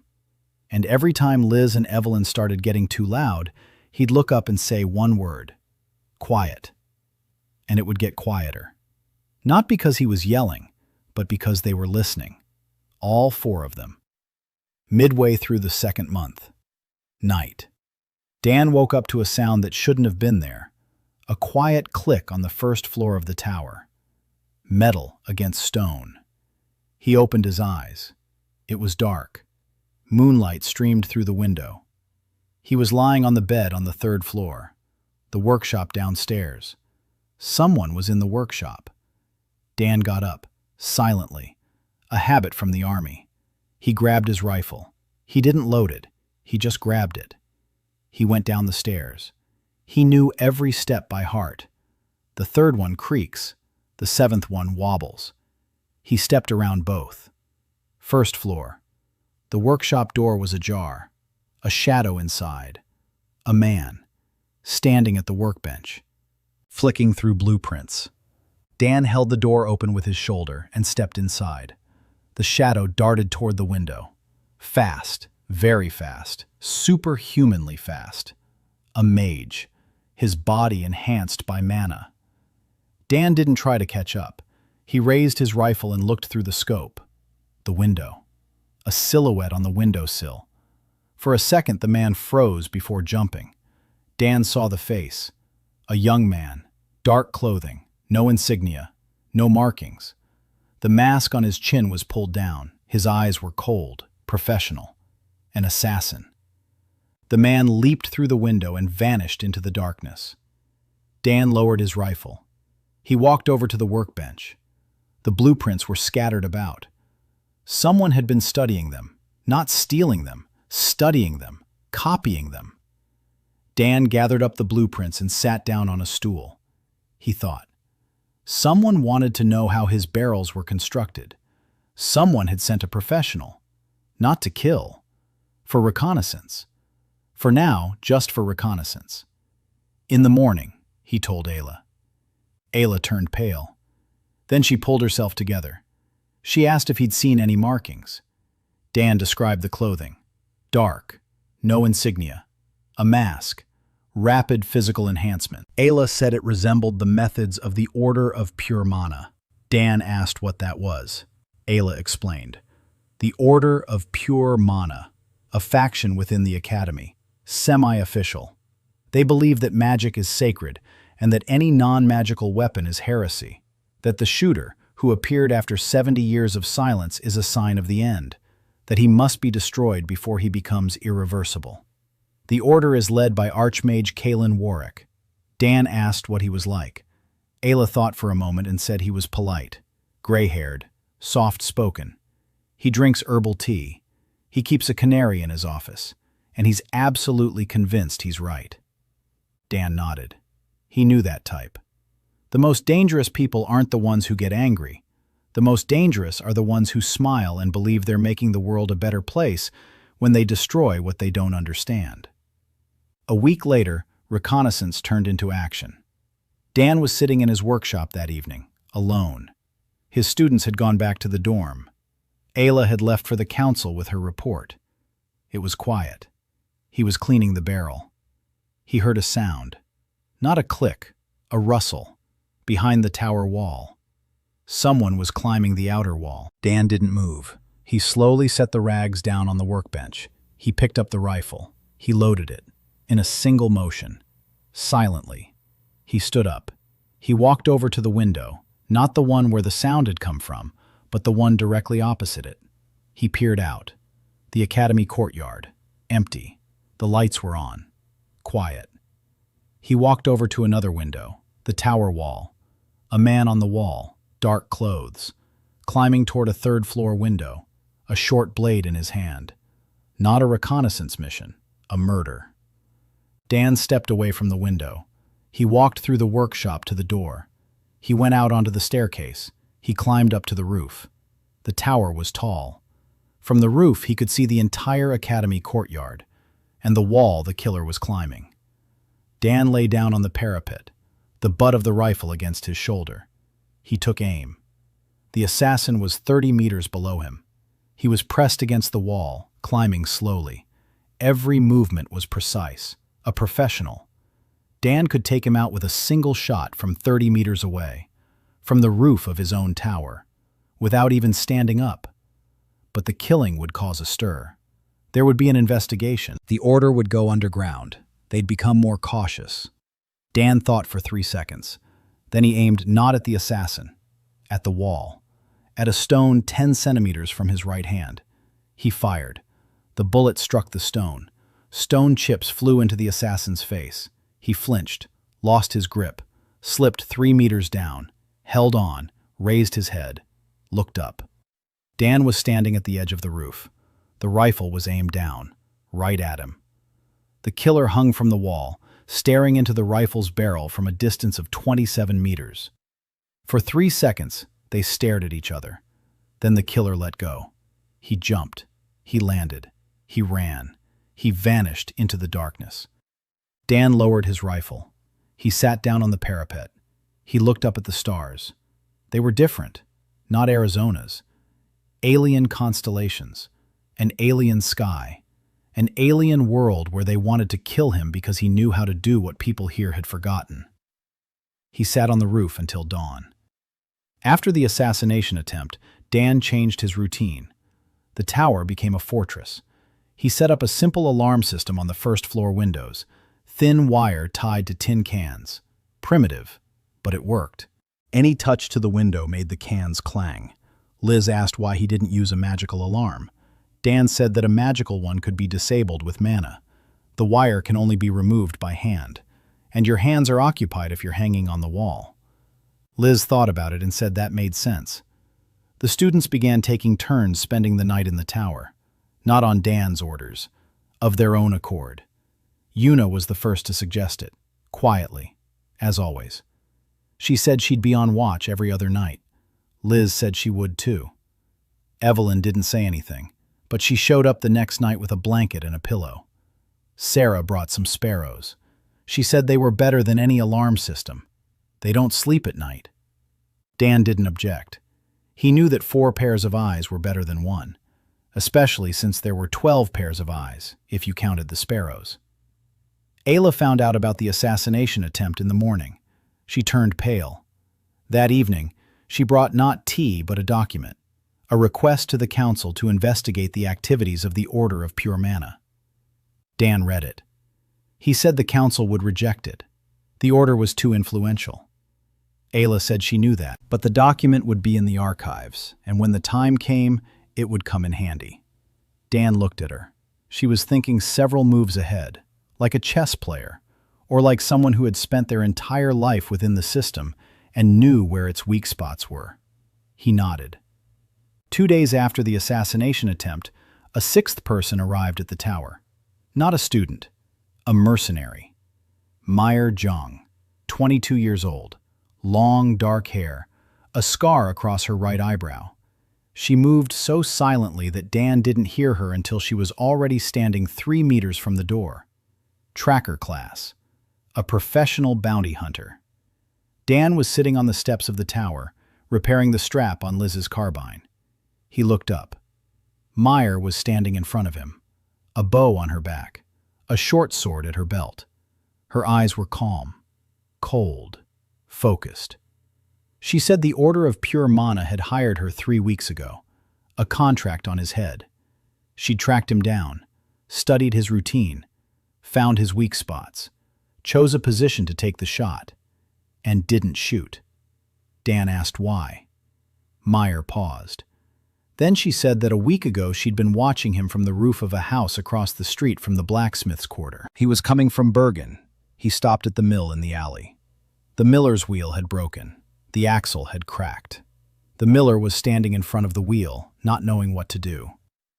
Dan took off his jacket, rolled up his sleeves, examined the axle, asked the miller for tools, spent 2 hours fixing the wheel.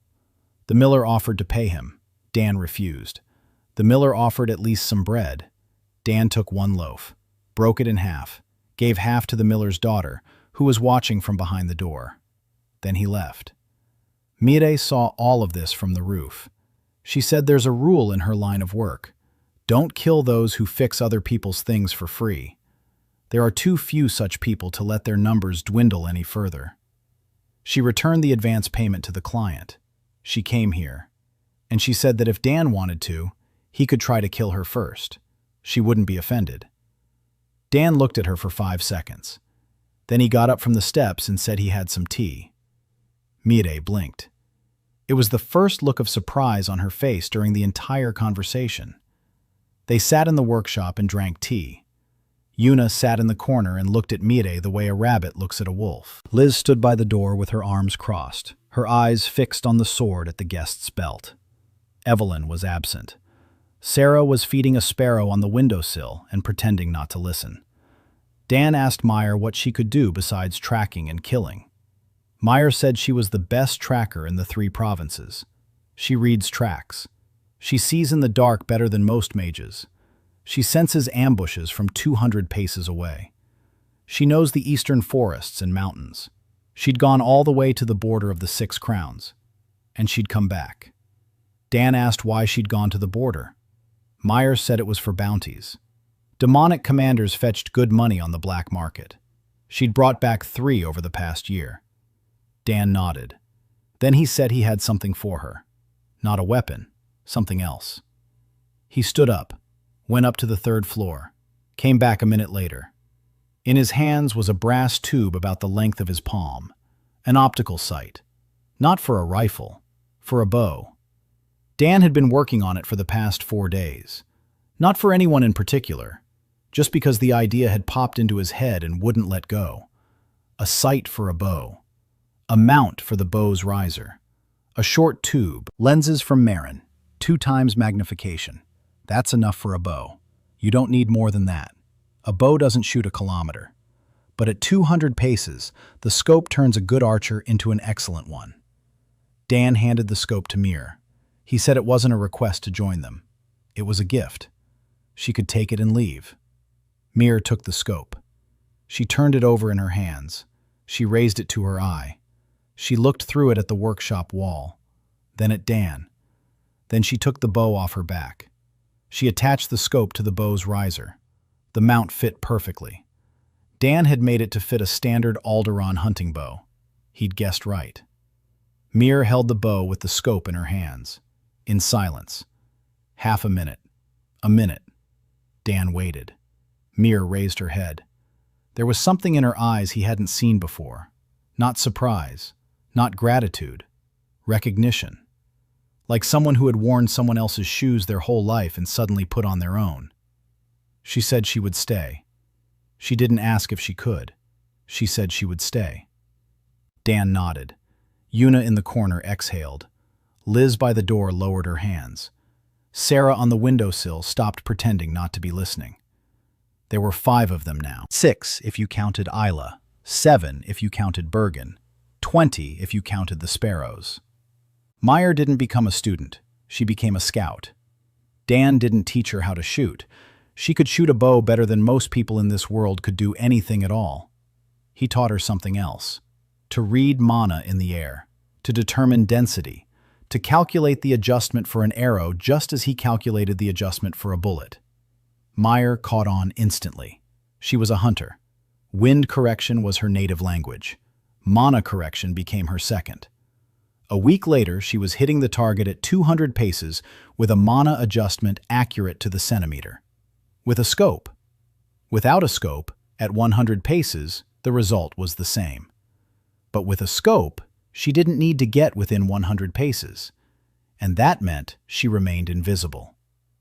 Mire, at 200 paces with an optical scope on her bow, was a ghost who struck from the void. Dan watched this and thought about the eastern border, about the mountain passes, about the forests through which demons approached the fortresses, and about how the combination of a sniper and a tracker was a pairing that had been winning wars long before people even learned to pronounce the word magic. The third month was drawing to a close. Rumors about the archer had spread beyond the academy walls. People were talking about her in the capital, in the taverns, at the market, in the city guard barracks. The man who shot a rock right through the hill, who gathered a group of girls and is teaching them to shoot with iron sticks, who isn't a mage but does things that mages can't explain. People were laughing less and less. The Council of Archmages met twice that week. Dan didn't know the agenda, but Isla would come back from the meetings paler than usual and drink her tea in silence. At the third meeting, she told him. The council had discussed two issues. The first, the eastern border. The fifth fortress of Caledor had requested reinforcements. Demons had advanced to within striking distance. Without reinforcements, the fortress would fall within a month. The second issue, the archer. What to do with him? Half the council wanted to send him to the border. The other half wanted to lock him up in the academy and study him. A smaller third faction wanted to hand him over to the king's secret police. And there, sitting in the back rows, was Kaelin Warwick, with a gentle smile, saying that the archer was a sign of the end, and that he had to be stopped before it was too late. Dan listened. He sipped his tea. Then he asked Ayla what she thought. Not what the council had decided, what she herself thought. Ayla froze. Her cup stopped halfway to her lips. She looked at Dan for 10 seconds, then 20, then 30. Dan waited. He hadn't asked to manipulate her. He'd asked because, in the 2 months he'd been observing Isla Fern, he'd never once heard her say what she herself thought. She always said what the council had decided, what was written in the minutes, what was recommended in the report. Not once during all their conversations over tea had she spoken simply from her own mind. Ayla set down her cup. She took off her glasses. She wiped them with the hem of her robe. She put them back on. And she said that she thought he needed to go to the border. Not because the council wanted him to, but because people were dying there. And if his guns were doing what she'd seen at the test range, then every day he spent sitting at the academy was a day when someone at the border had died in vain. Dan nodded. He'd been thinking the same thing. Every evening, standing by the window and looking at the red smoke beyond the pass. They set out for the border 5 days later. Not on the council's orders. The council was still debating it. Rector Calder Wayne signed the authorization personally, in a single line. Field training for Mentor Hayes's group, Eastern Sector, 2 weeks. Ayla processed the paperwork overnight. In the morning, the 6 of them stood at the academy gates.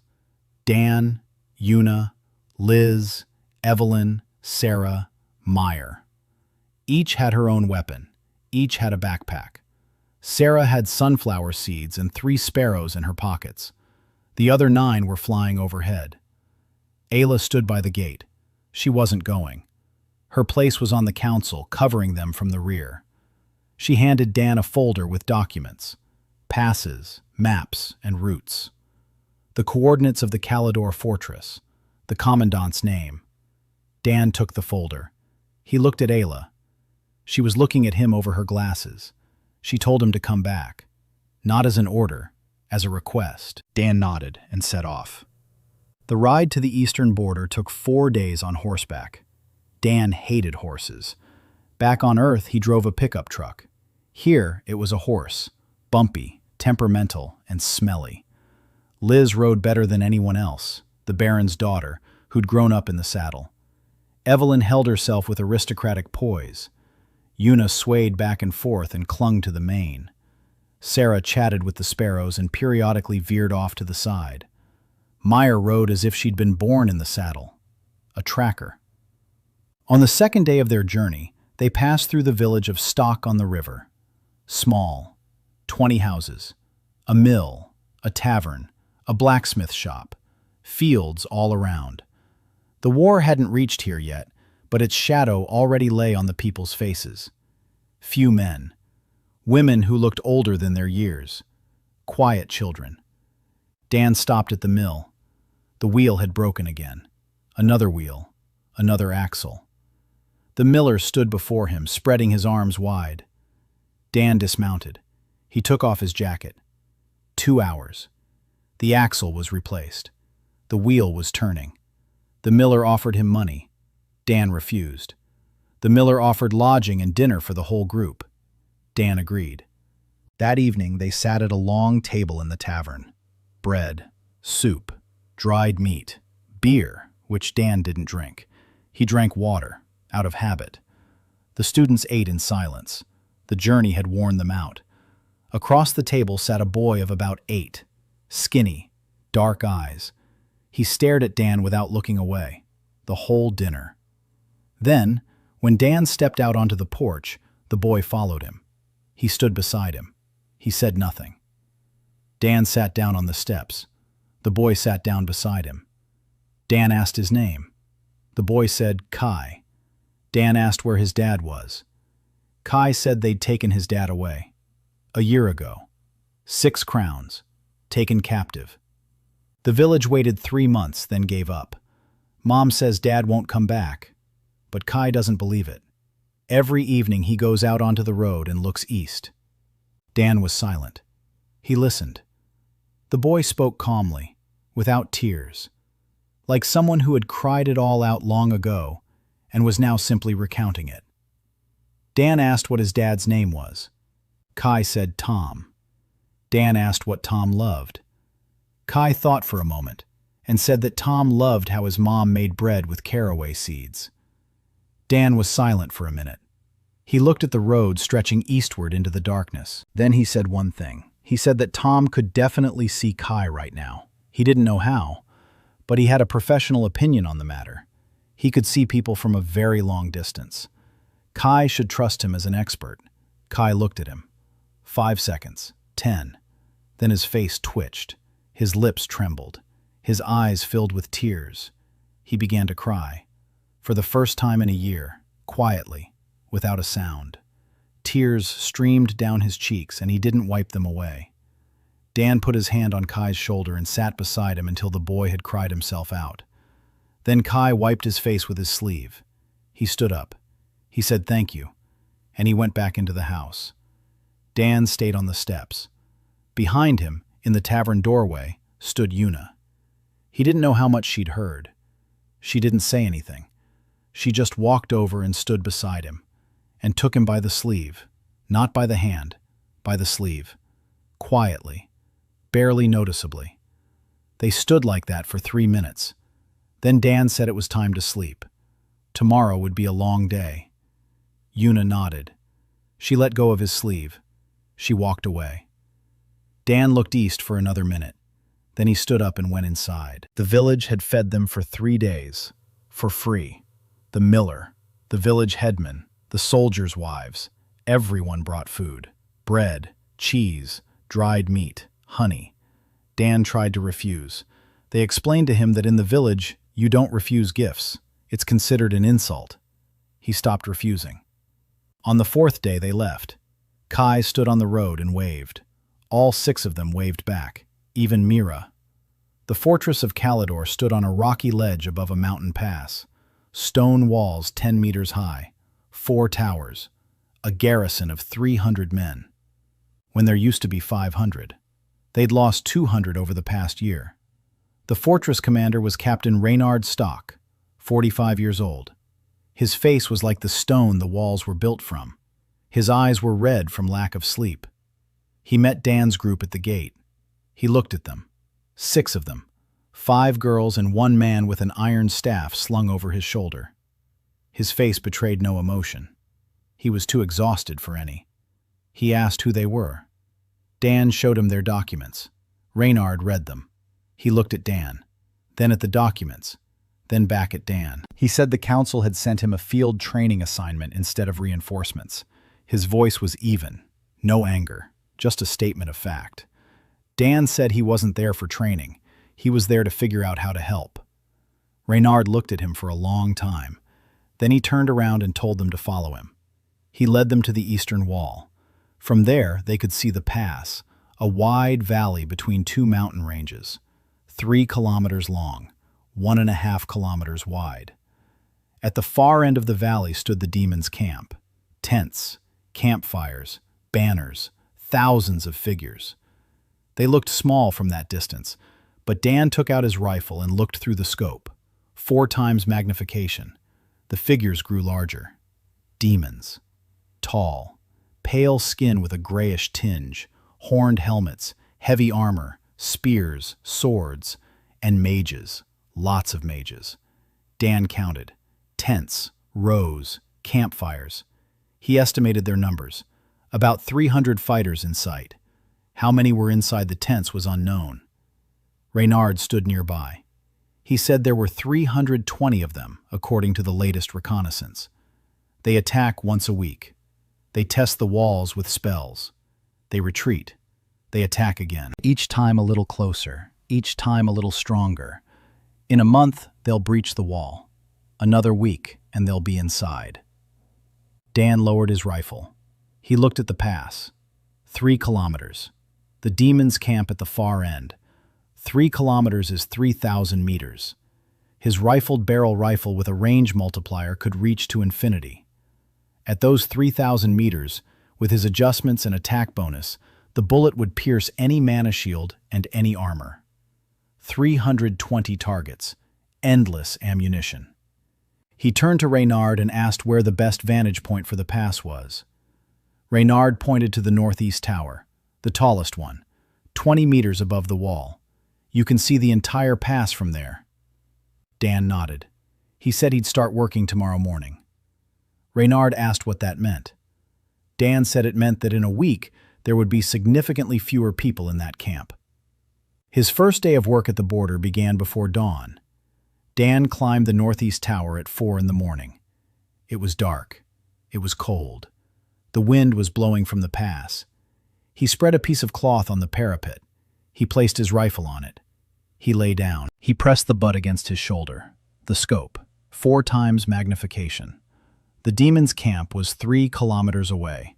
The campfires were dying down. Figures were moving between the tents. Sentries on the perimeter. 4 of them, standing evenly spaced in a circle. The distance between them was about 50 paces. Dan counted them. Wind, northeast, 5 meters per second. Humidity, moderate. Temperature, low. Mana density above the pass. He raised his hand. His fingers tingled slightly. The mana was weak. Mountains, altitude. Mana dissipated at high altitudes. Minimal correction, plus 2%. Drift. At 3,000 meters, the bullet's drift was about 40 centimeters. Left adjustment. Coriolis effect, noticeable at 3 kilometers. Right adjustment of 20 centimeters. 6 adjustments in total.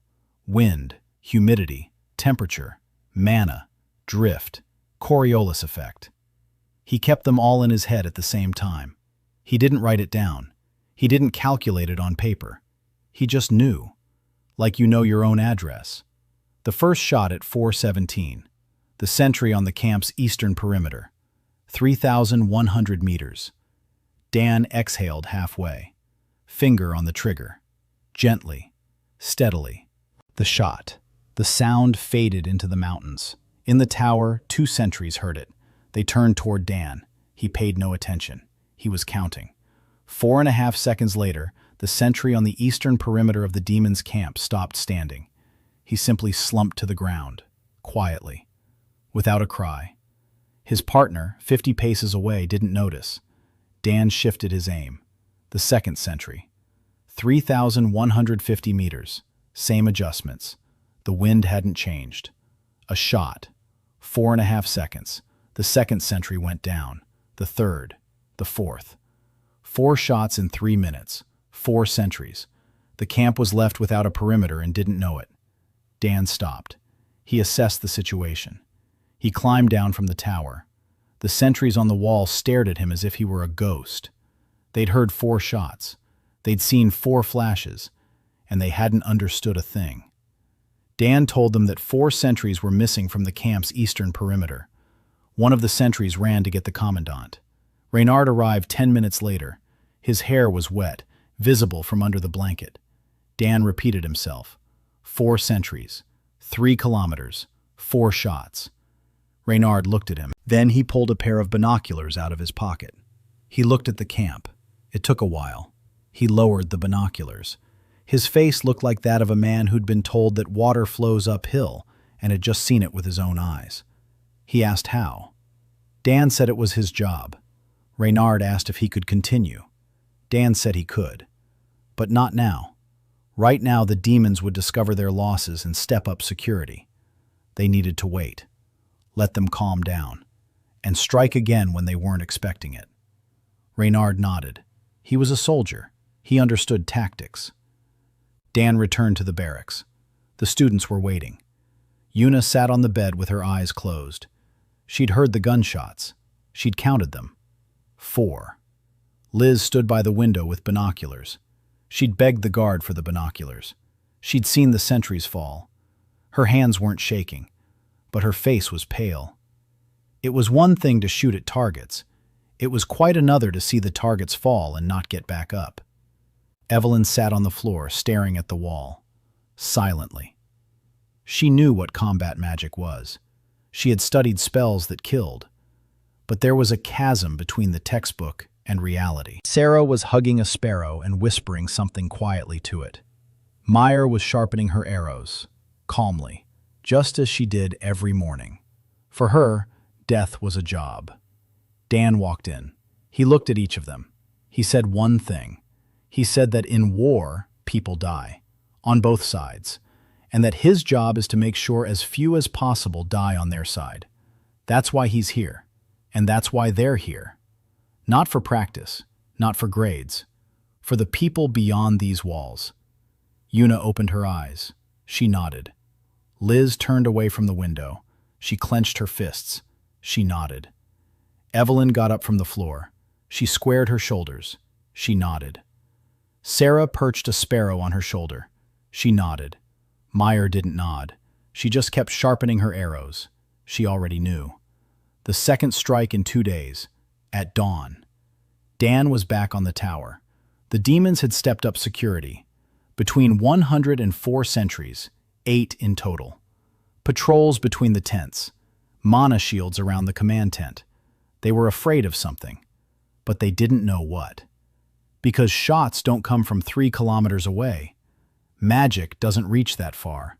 So it must be something else. Reconnaissance, poison, saboteurs. They weren't looking in the right place. Dan worked for 15 minutes, 12 shots, 11 hits, 1 miss. The wind shifted between shots. He adjusted, but a second later than he should have. 11 out of 12, at 3 kilometers. He'd give himself a 4, not a 5. A miss was a miss. But 11 sentries and patrolmen killed in 15 minutes meant 11 demons who would no longer attack the wall. Reynard counted the enemy's losses through his binoculars. His hands were shaking. Not from fear, from something else. From hope, perhaps be. He didn't know this feeling. He hadn't felt it in far too long. On the 3rd day, Dan didn't shoot. He watched. The demons were in a panic. The sentries were dying for no apparent reason. No spells, no explosions, no traces of poison.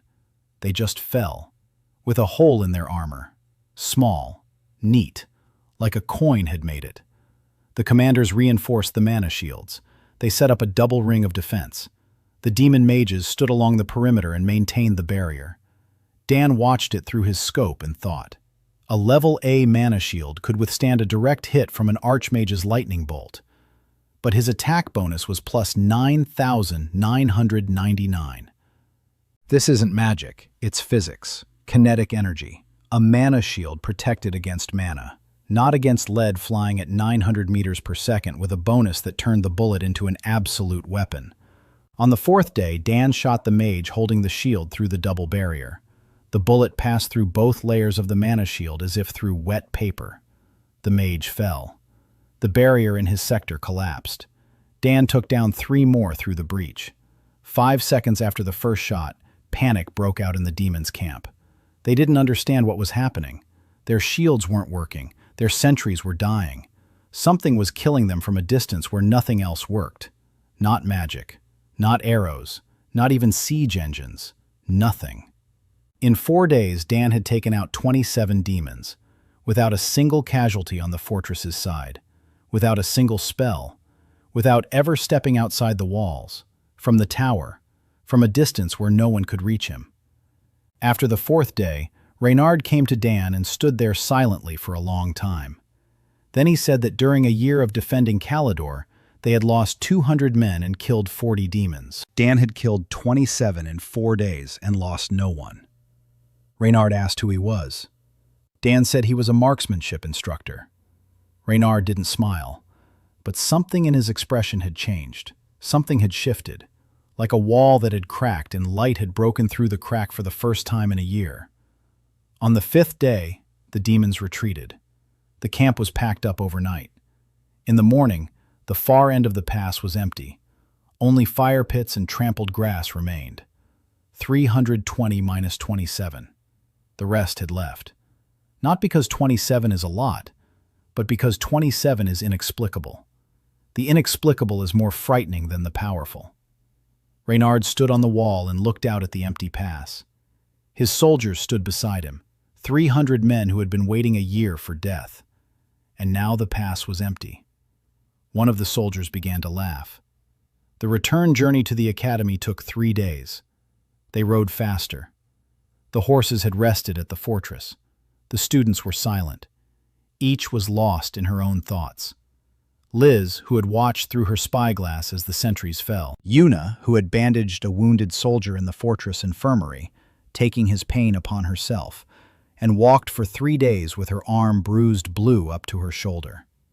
Evelyn, who had stood on the wall watching the demons' camp burn, and realized for the first time that fire isn't just beautiful.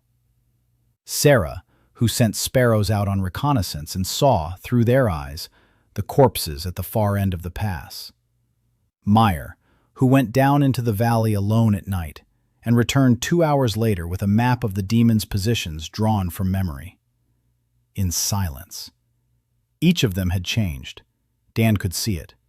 They had left the academy as girls. They returned as something else. Not yet soldiers, but no longer girls. They returned to the academy by evening. Ayla was standing at the gate, with a folder, as always. She looked at Dan.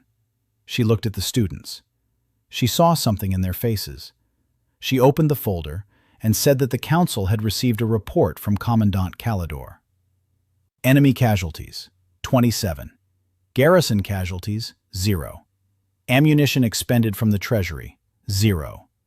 The pass is clear for the first time in a year. The council met for 3 hours. They voted unanimously. The long-range combat department at the Saint Ivris Academy has been officially established. The department head is Instructor Dan Hayes, full status. The budget has been approved. The tower has been assigned to the department. The training ground has been expanded. Isla read all of this in an even voice and closed the folder. Then she took off her glasses and wiped them.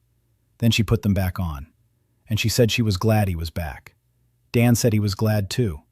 They stood at the gate and looked at each other. Isla with the folder. Dan with his rifle. 2 seconds. 3. Then Liz, standing behind Dan, said loudly that she was hungry and that if everyone kept standing there staring at each other, she'd eat a horse. The moment was broken. Everyone went to the dining hall. The news about Caledor had spread throughout the academy overnight. In the morning, Dan was walking across the courtyard toward the tower when he noticed for the first time that people weren't looking at him with a smirk. They were looking at him with something else. Not with fear, not with admiration, with attention. The way people look at something they don't understand but are beginning to respect. He reached the tower. He opened the door. Inside, everything was just as he'd left it.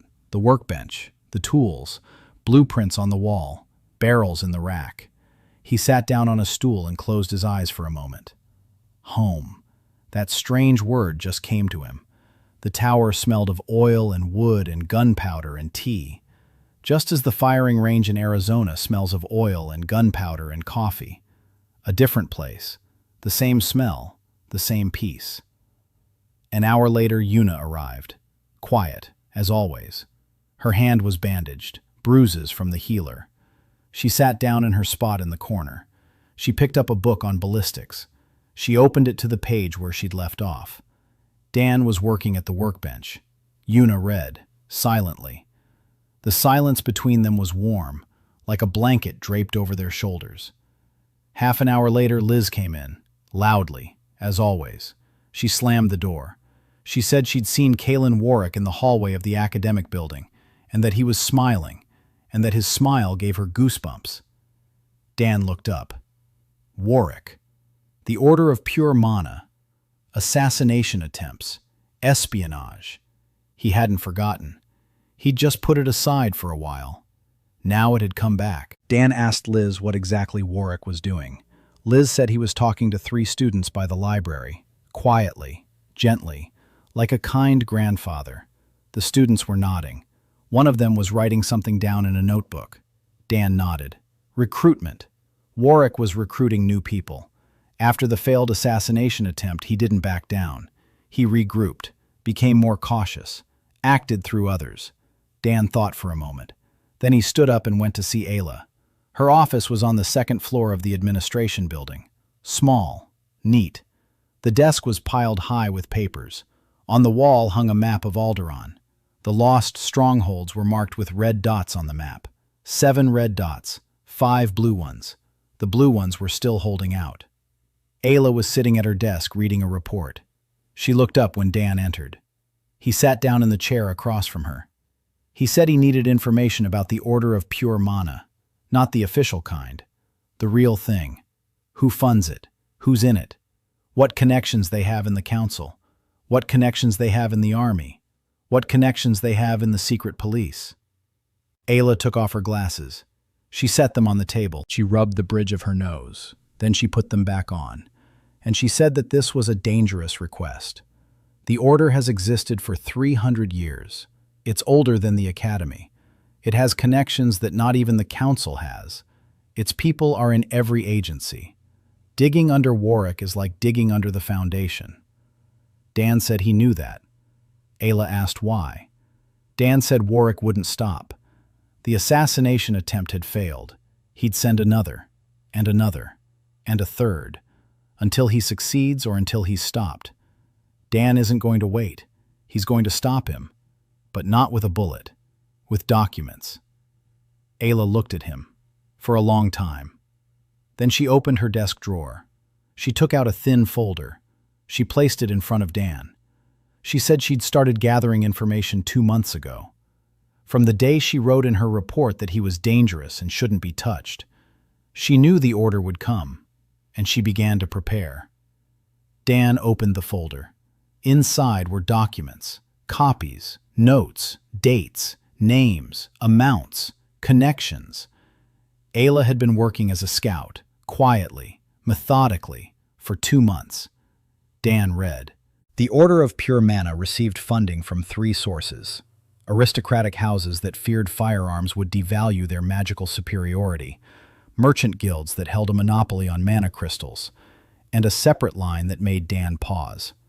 Contacts with Eastern agents, the 6 Crowns. The Order of Pure Mana received money from demons. Not much, but regularly. Through intermediaries, through front trading companies. Kaelin Warwick might not have known about this, or he might have known. It didn't matter. What mattered was the fact. An organization that called firearms heresy and demanded the destruction of the marksman was receiving money from the enemy whom the marksman threatened the most. Dan closed the folder. He looked at Ayla. He asked if there was enough evidence for the council.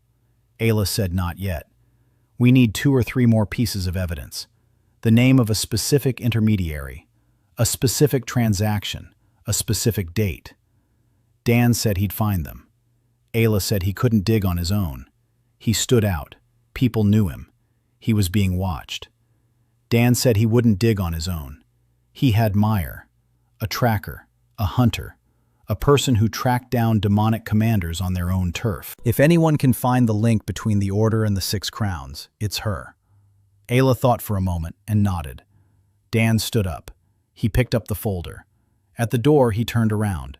He said thank you, not for the folder, for the 2 months of work she'd done, not because the council had ordered her to, but because she decided to do it on her own. Ayla didn't say anything. But when Dan left, she sat at the table and stared at the closed door for another minute. Then she adjusted her glasses, opened the next report, and smiled. Just a little, almost imperceptibly. That evening, Dan gathered everyone in the workshop. 6 of them. Yuna, Liz, Evelyn, Sarah, Mire, plus Isla, who came in with tea and the folder. 7 of them. He told them about Warwick, about the Order, about the money from the 6 crowns, about how they needed proof. Liz said she'd go and beat the crap out of Warwick until he confessed. Dan said that wasn't the way to go about it. Evelyn said there might be records of the Order's financial ties in the archives at the Ashton estate. Her father had been on the Trade Council. She could write home and ask. Dan nodded. Mire said she needed a week. She'd go into town. Find some middlemen. She knew the black market. She'd worked there for 3 years. She had contacts. Dan said a week was fine. Yuna said there were old financial reports in the Academy's archives. She could go take a look. Quiet. No one pays attention to a quiet girl with a ponytail who reads books in the library. Dan looked at her. Yuna looked right back at him, straight on, without her usual gaze fixed on the floor. She had changed. Over these past 3 months, the tower, the training ground, Caledor Fortress, she was holding her head higher and higher. Dan nodded. Sarah said that her sparrows could fly anywhere and no one would pay them any mind. If she were told who to watch, she would watch them. Dan looked at her. 16 years old, freckles, sunflower seeds in her pocket, sparrows on her shoulders, and a completely serious expression. He nodded. Isla said that she would continue working from within the system. She had access to the Council's protocols, to the Academy's financial records, to personnel files. She would find a paper trail. Dan stood before the 7 of them and thought that 3 months ago he had stood alone in a glowing circle of runes, and above his head burned golden letters that had made 100 teenagers laugh. And now, standing around him were 6 women, each with her own weapon, and each ready to go wherever he told them to, not because he ordered them to. But he had repaired the hammer and the mill wheel, bandaged his hand, refrained from laughing at the sparrows, made a carbine that fit his little finger, and engraved a name on the stock. Because he didn't judge them by their social class. He judged them for who they were. Dan said one thing. He said that Warwick believes he's doing the right thing, and that you don't argue with believers. You show them the truth. Quietly, without shouting, without a bullet, with paper. Because paper carries more weight at the council than even the most powerful shot. Then he poured tea for everyone. And they drank tea in the workshop, which smelled of oil, gunpowder, and wood. 7 of them gathered around a single workbench. 3 gun barrels hung on the wall. A sparrow perched on the windowsill. A folder of documents lay next to an unfinished scope. Outside the window it was getting dark. The eastern mountains were sinking into twilight. There was less smoke beyond the pass. Not by much, but less. Mire returned 6 days later, not a week later, a day earlier. She entered the workshop at night, silently. Dan woke up because the air in the room had changed. He opened his eyes. Mire was standing by the workbench. In her hands was a bundle wrapped in oiled cloth. She unwrapped it and placed 3 items on the table. A leather-bound ledger, a letter sealed with black wax bearing a coat of arms Dan didn't recognize, and a medallion, bronze, with the symbol of the Order of Pure Mana on one side, and the symbol Mire had seen in the 6 Crowns camps on the other. 2 symbols on a single medallion, a connection forged in metal. Dan picked up the ledger. He opened it. Numbers, dates, names, transactions through the Maren trading house in the lower city. From the Maren trading house to a middleman named Walter Green. From Walter Green to the treasurer of the Order of Pure Mana. The amounts were small, but regular. Every month, 3 years in a row. Dan asked where the ledger came from. Meyer said that the Maren trading house was a front. Its owner had been working for the 6 Crowns for 7 years. She knew him from her previous job. When she went to see him and showed him the medallion, he understood everything. He's no hero. He's a businessman. He handed over the book in exchange for a guarantee that his name wouldn't come up at the council. Dan asked how she'd gotten the medallion. Meyer said she'd found it in the Order's basement. She'd broken into their headquarters. At night. Through the sewers. She'd crawled for 3 hours in the dark.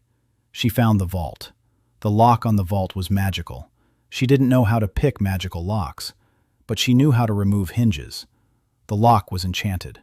The hinges were ordinary, made of iron. Meyer took the door off its hinges and went inside. Inside, she found a box of correspondence, a letter, a medallion. She took them and left the same way she'd come.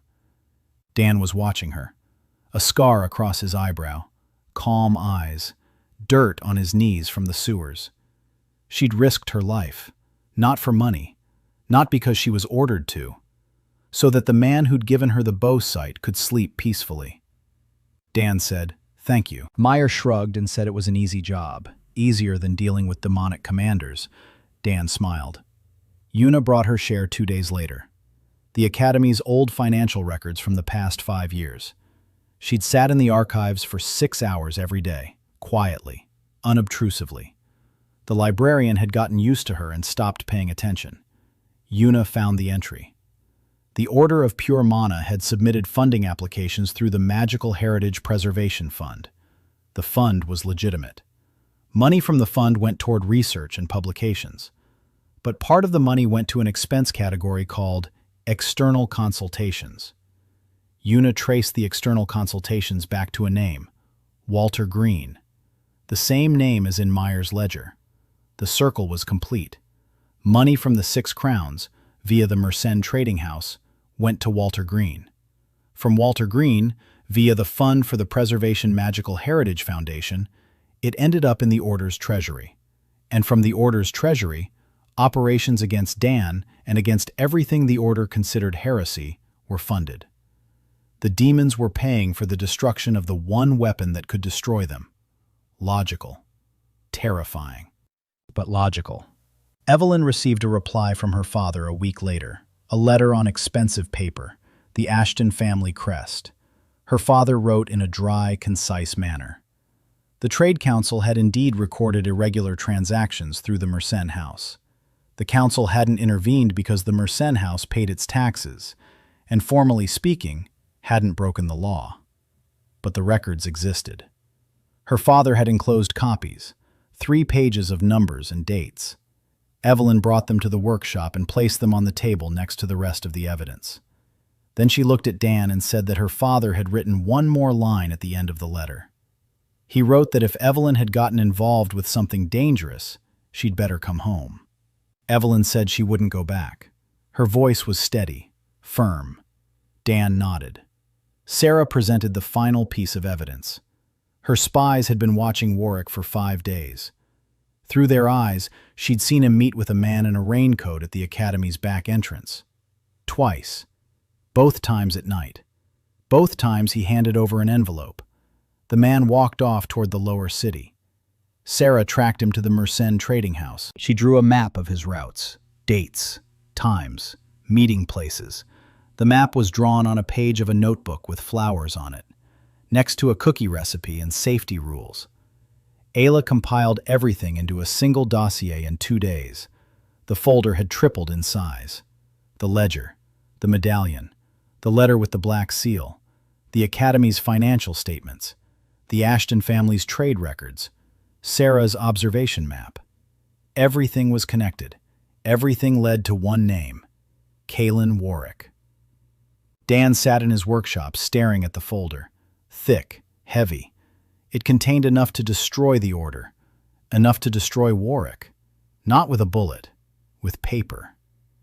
He thought of the old man with the gentle smile and the canary in his study, of the conviction that left no room for doubt, of the faith that was stronger than the facts, and about the fact that facts are still stronger than faith. It just takes time to prove it. Ayla had set a date, an emergency meeting of the Archmages' Council, in 3 days. The agenda: a report on the activities of the Order of Pure Mana and its ties to an external enemy. 3 days. Dan spent them in the workshop. He worked not on weapons but on his speech. He wasn't an orator, he was an instructor. He was used to explaining things simply. Ballistics using the metaphor of bowling. Barrel rifling using a chalk drawing on an anvil. Now he had to explain to the Council of 12 Archmages that the organization they had trusted for 300 years had been working for their enemy. Simply, calmly, with evidence, without shouting, without accusations. Facts, figures, documents. Let them decide for themselves. On the morning of the meeting, Dan put on a clean shirt, his only one. Yuna had ironed it with the iron from the workshop, a heavy cast iron one. A faint scent of gun oil lingered on the shirt. Dan didn't bother to remove it. He entered the council chamber at 10 in the morning. 12 archmages sat around a semicircular table. Rector Calder-Wayne was in the center. Ayla sat at a separate table with documents, and Kaelin Warwick. In the third chair on the left, gray-haired, a gentle smile, a cup of herbal tea in front of him. He looked at Dan and nodded, polite, the way one nods to an old acquaintance. Dan nodded back. Then he stood before the council and began to speak. Dan spoke for 20 minutes. He didn't shout. He didn't make accusations. He laid everything out. Just as one would take apart a rifle, detail by detail. First, the financing scheme. The Mersenne trading house. The intermediary, Walter Green. The foundation for the preservation of magical heritage. The Order's treasury. He cited dates, amounts, names. He placed copies of documents on the table, one after another. The council remained silent. Then, the medallion. Dan placed it on the table in front of the rector. The bronze clinked against the wood. 2 sides. The Order's symbol, the symbol of the 6 crowns. Warwick stared at the medallion and didn't move. His smile remained unchanged. Then, Sarah's map.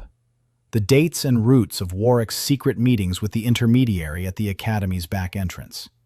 Dan didn't mention that the spies were sparrows. He said the source was reliable. Then, a letter with a black seal. Dan didn't open it. He placed it sealed before the council. He said the contents were for the council, not for him. Rector Wayne took the letter. He broke the seal. He read it in silence.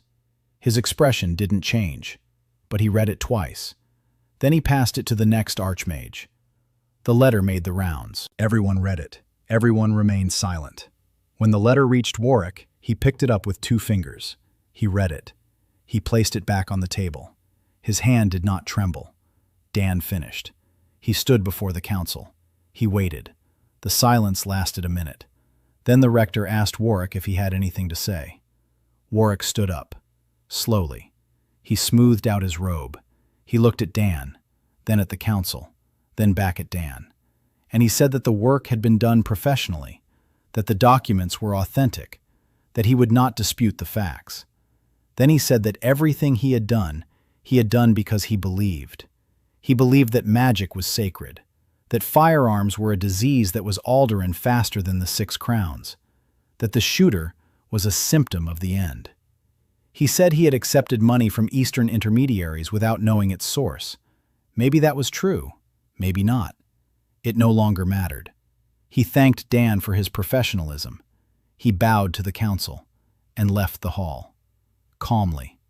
No shouting, no drama. The 12 archmages sat in silence. The rector called for a vote. Unanimously, the Order of Pure Mana was dissolved. Its assets were confiscated. Members of the order were stripped of their titles. Kaelin Warwick was suspended from teaching. The case was referred to the secret police for investigation into ties with an external enemy. Dan walked out of the hall. All 5 of them were standing in the hallway. Yuna, Liz, Evelyn, Sarah, Maren. Ayla stood slightly to the side. They had heard everything through the thin walls. Liz said she thought there would be an explosion, or at least a scream. Dan said that screams don't solve anything. Documents do. Evelyn said that Warwick had left too calmly, that it didn't feel like the end. Dan said that it wasn't the end. It was the end of the order, not the end of Warwick. A man with such conviction doesn't crumble under a vote. Maren said she could track him down. Dan said there was no need. The next morning, Warwick was found in his office, alive. He was sitting at his desk. A canary sang in its cage. The tea had gone cold in his cup. Warwick was staring at the wall. Not at the wall, into the wall, right through it. His eyes were open, empty. He didn't say a word when they came in. Didn't say a word when they let him out. He didn't say a word as they led him down the hallway past the students, who silently parted to let him through.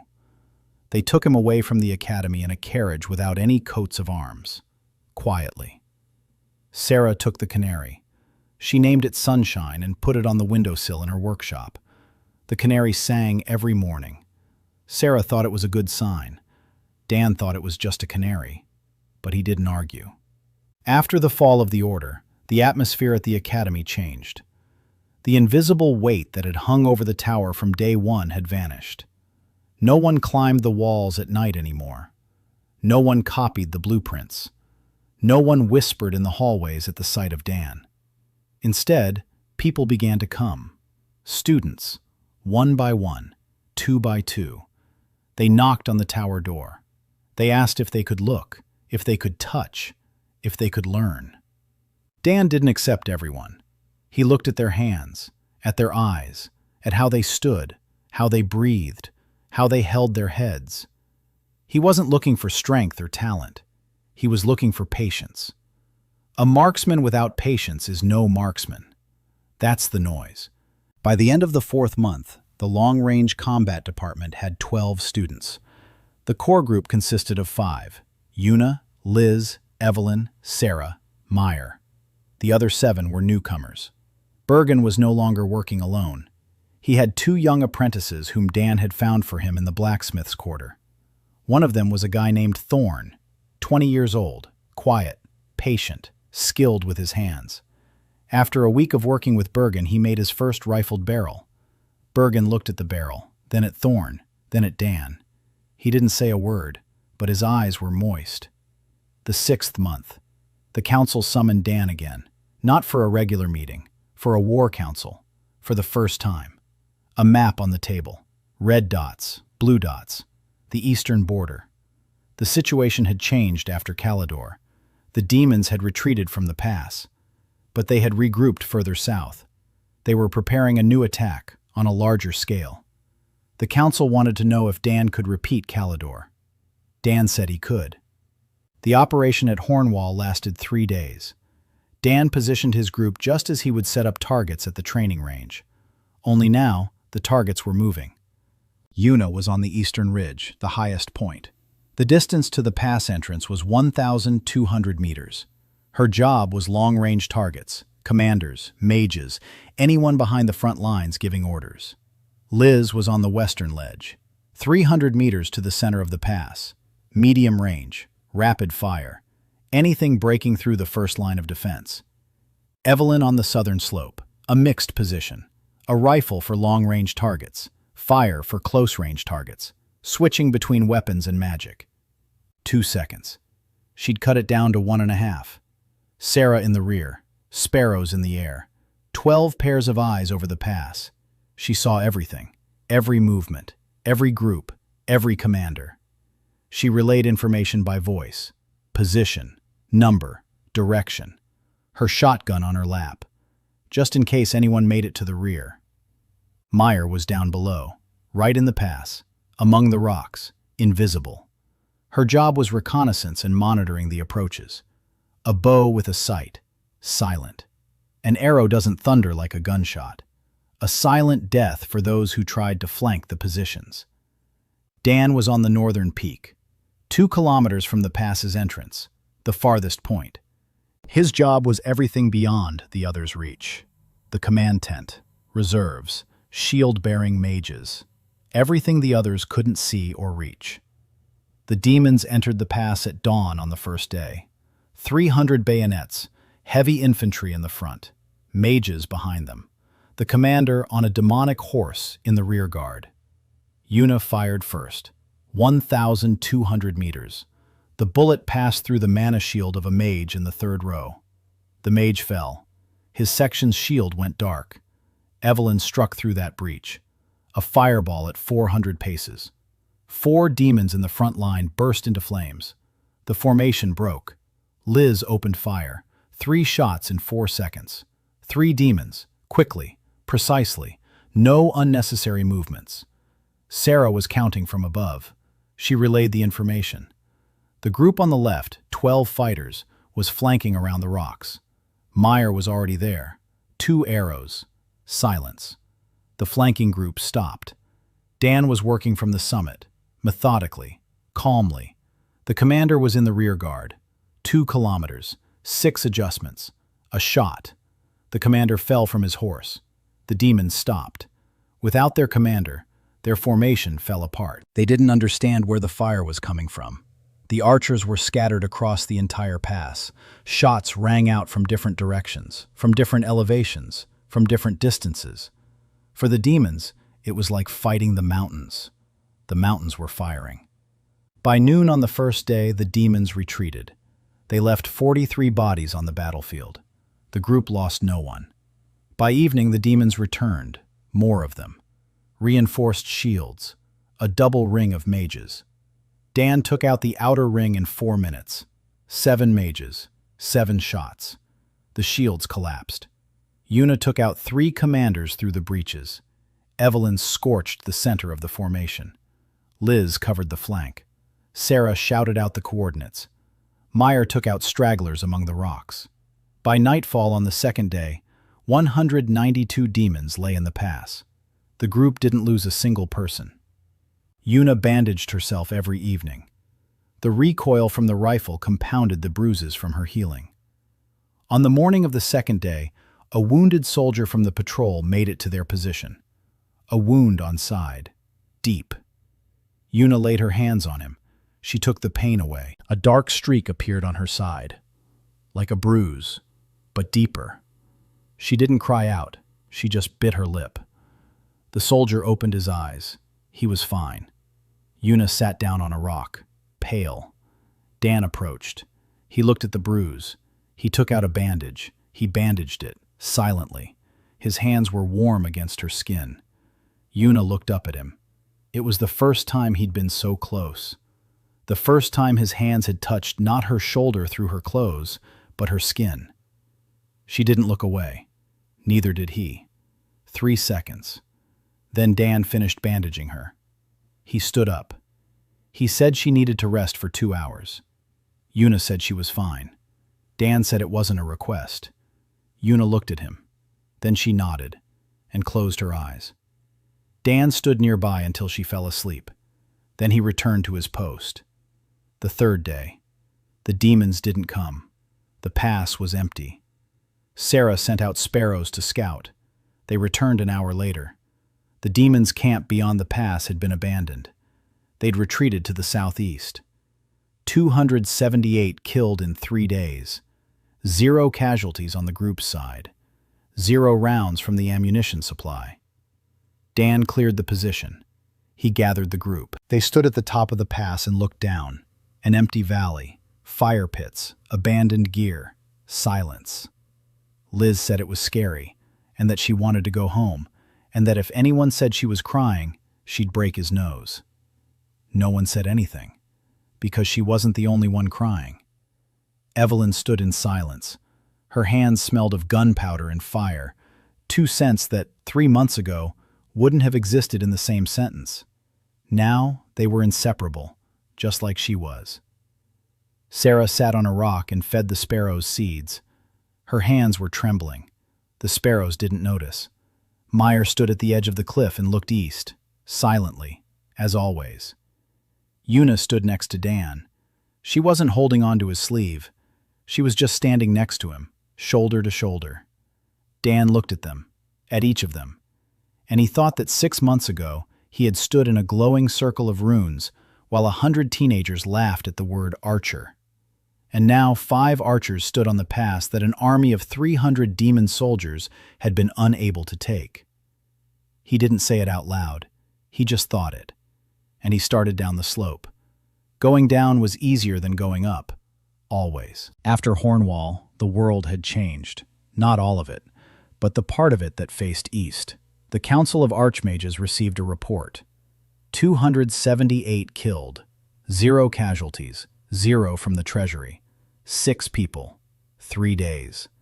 Those numbers shook the capital like an earthquake. The king sent a messenger, an official invitation to the palace. Dan was offered a knighthood, a title, land, a place at court. Dan read the letter at his workbench. He thought for a minute. He wrote a reply. He politely declined the knighthood. Instead, he asked for a plot of land south of the Academy's southern wall, for a training ground. The messenger left with his reply. 2 days later, confirmation arrived. The land had been allocated. Dan began building the training ground the very next morning. Bergan and Thorn helped. The students helped. Even Isla came and spent 2 hours hauling planks, wearing glasses, with a folder under her arm. It took a month to build the shooting range. 5 firing lines, 100 paces, 300, 500, 1,000, and a long-range range for 2,000, with an observation tower, with a repair shop, with an ammunition depot. Dan stood on the tower of the completed range and looked at the targets in the distance. And for the first time, he thought of the word home without bitterness. By the 9th month, the shooter's school was a reality, not as an experiment, as a fact. 12 students, 5 instructors if you counted the senior students who were already teaching the younger ones themselves. Yuna led the long-range shooting classes, in a quiet voice, without shouting. The students listened not because she spoke loudly, but because she was precise. 9 out of 10 at 800 paces. That spoke louder than any shout. Liz taught close-quarters combat tactics, movement, cover, and rapid fire. She yelled at the students like a sergeant, though she was only chest-high to each of them. No one objected. Evelyn taught the theory of combining magic and archery, a new discipline that had never existed before. A mage archer. 2 tools in 1 pair of hands. She was writing a textbook, the first in Alderaan's history. Sarah led reconnaissance. She taught summoners to use their creatures as scouts, not just sparrows, but hedgehogs and cats as well. One student summoned owls. Owls could see in the dark. Night reconnaissance. Sarah didn't believe anyone needed her ideas until the student with the owls came to her and said that, thanks to her, he felt for the first time in his life that his class had meaning. Sarah turned away and blew her nose into her sleeve for a long time. The sparrows chirped sympathetically. Meyer wasn't teaching. She would leave and come back.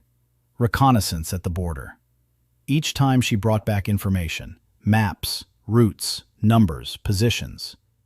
Dan plotted everything on a large map in the workshop, the map of Alderaan. Red dots, blue dots, green dots. The green ones were new, the positions of the archers. Their numbers were growing. By the year, the Department of Long-Range Combat had become part of the kingdom's military doctrine, not an addition, a part. The archers covered that space that magic could not reach, 1,000 paces away, where spells dissipated and shields failed. Territory that had previously been controlled only by demons, now lead flew there. Dan was preparing for the decisive shot. The first prince of the 6 crowns, the demon who commanded the Eastern Army. His headquarters lay beyond the mountain, 47 kilometers from the nearest human position, 47 kilometers across the mountains, through mana storms, through dragon patrols. No spell in the history of Alderaan had ever traveled that far. No weapon had ever struck that far, except for one. Dan had spent 3 months building a rifle for this shot, specifically, from scratch. A barrel 1.5 meters long, rifling with a pitch calculated for ultra-long-range shooting, a larger-than-usual caliber, A heavy bullet. Maximum stability at extreme distances. The stock was made of stained oak, heavy, stable. An 8x scope. 2 sets of lenses from Maren. Maren had worked on them for a week. She said it was the best glass she'd ever made. Dan assembled the rifle at night, alone.